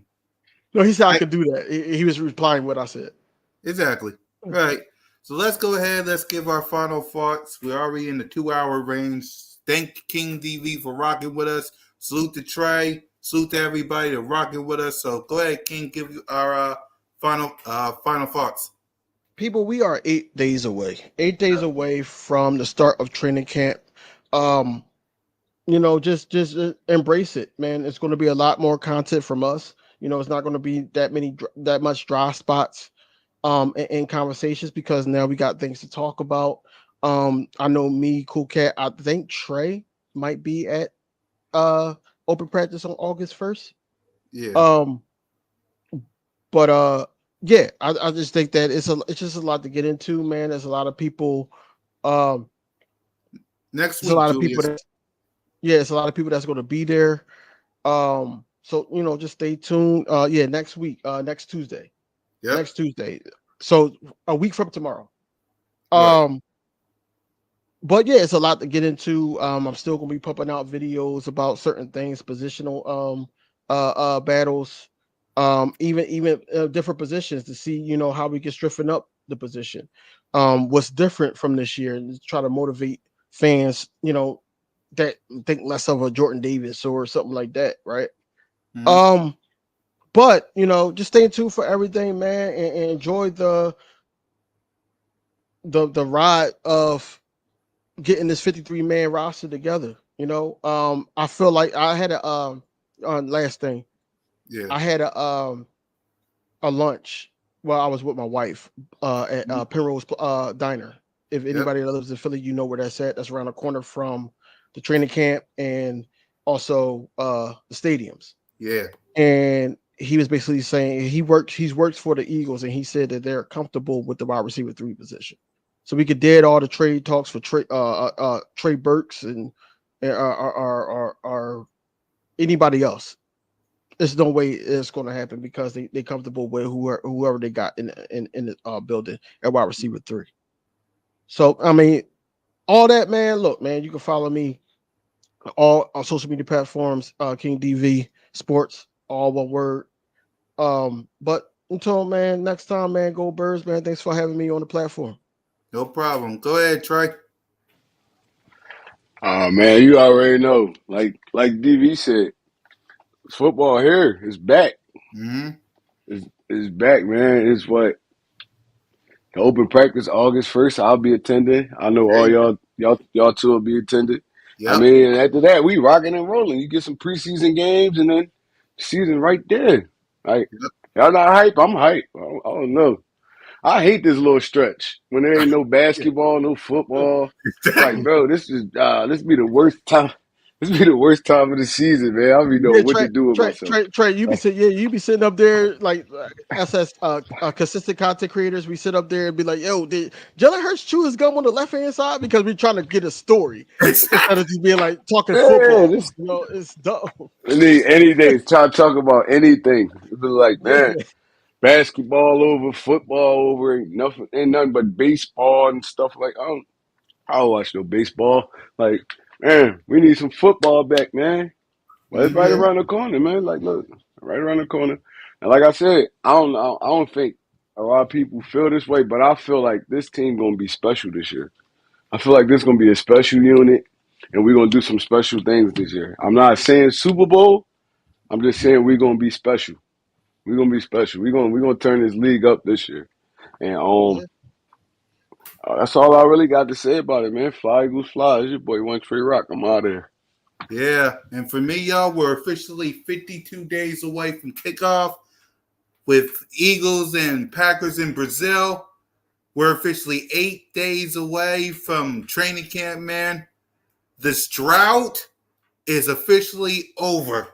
After tomorrow, we're officially 7 days. Enjoy it while you can, man.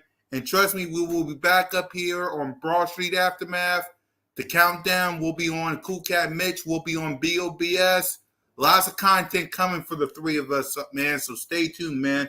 So for Trey, for Smitty, for King DV, Moan, and Eagles everywhere, it's your boy Cool Cat Connor. Fly Eagles fly, go birds. And just remember, you're always welcome to Broad Street. Lights out.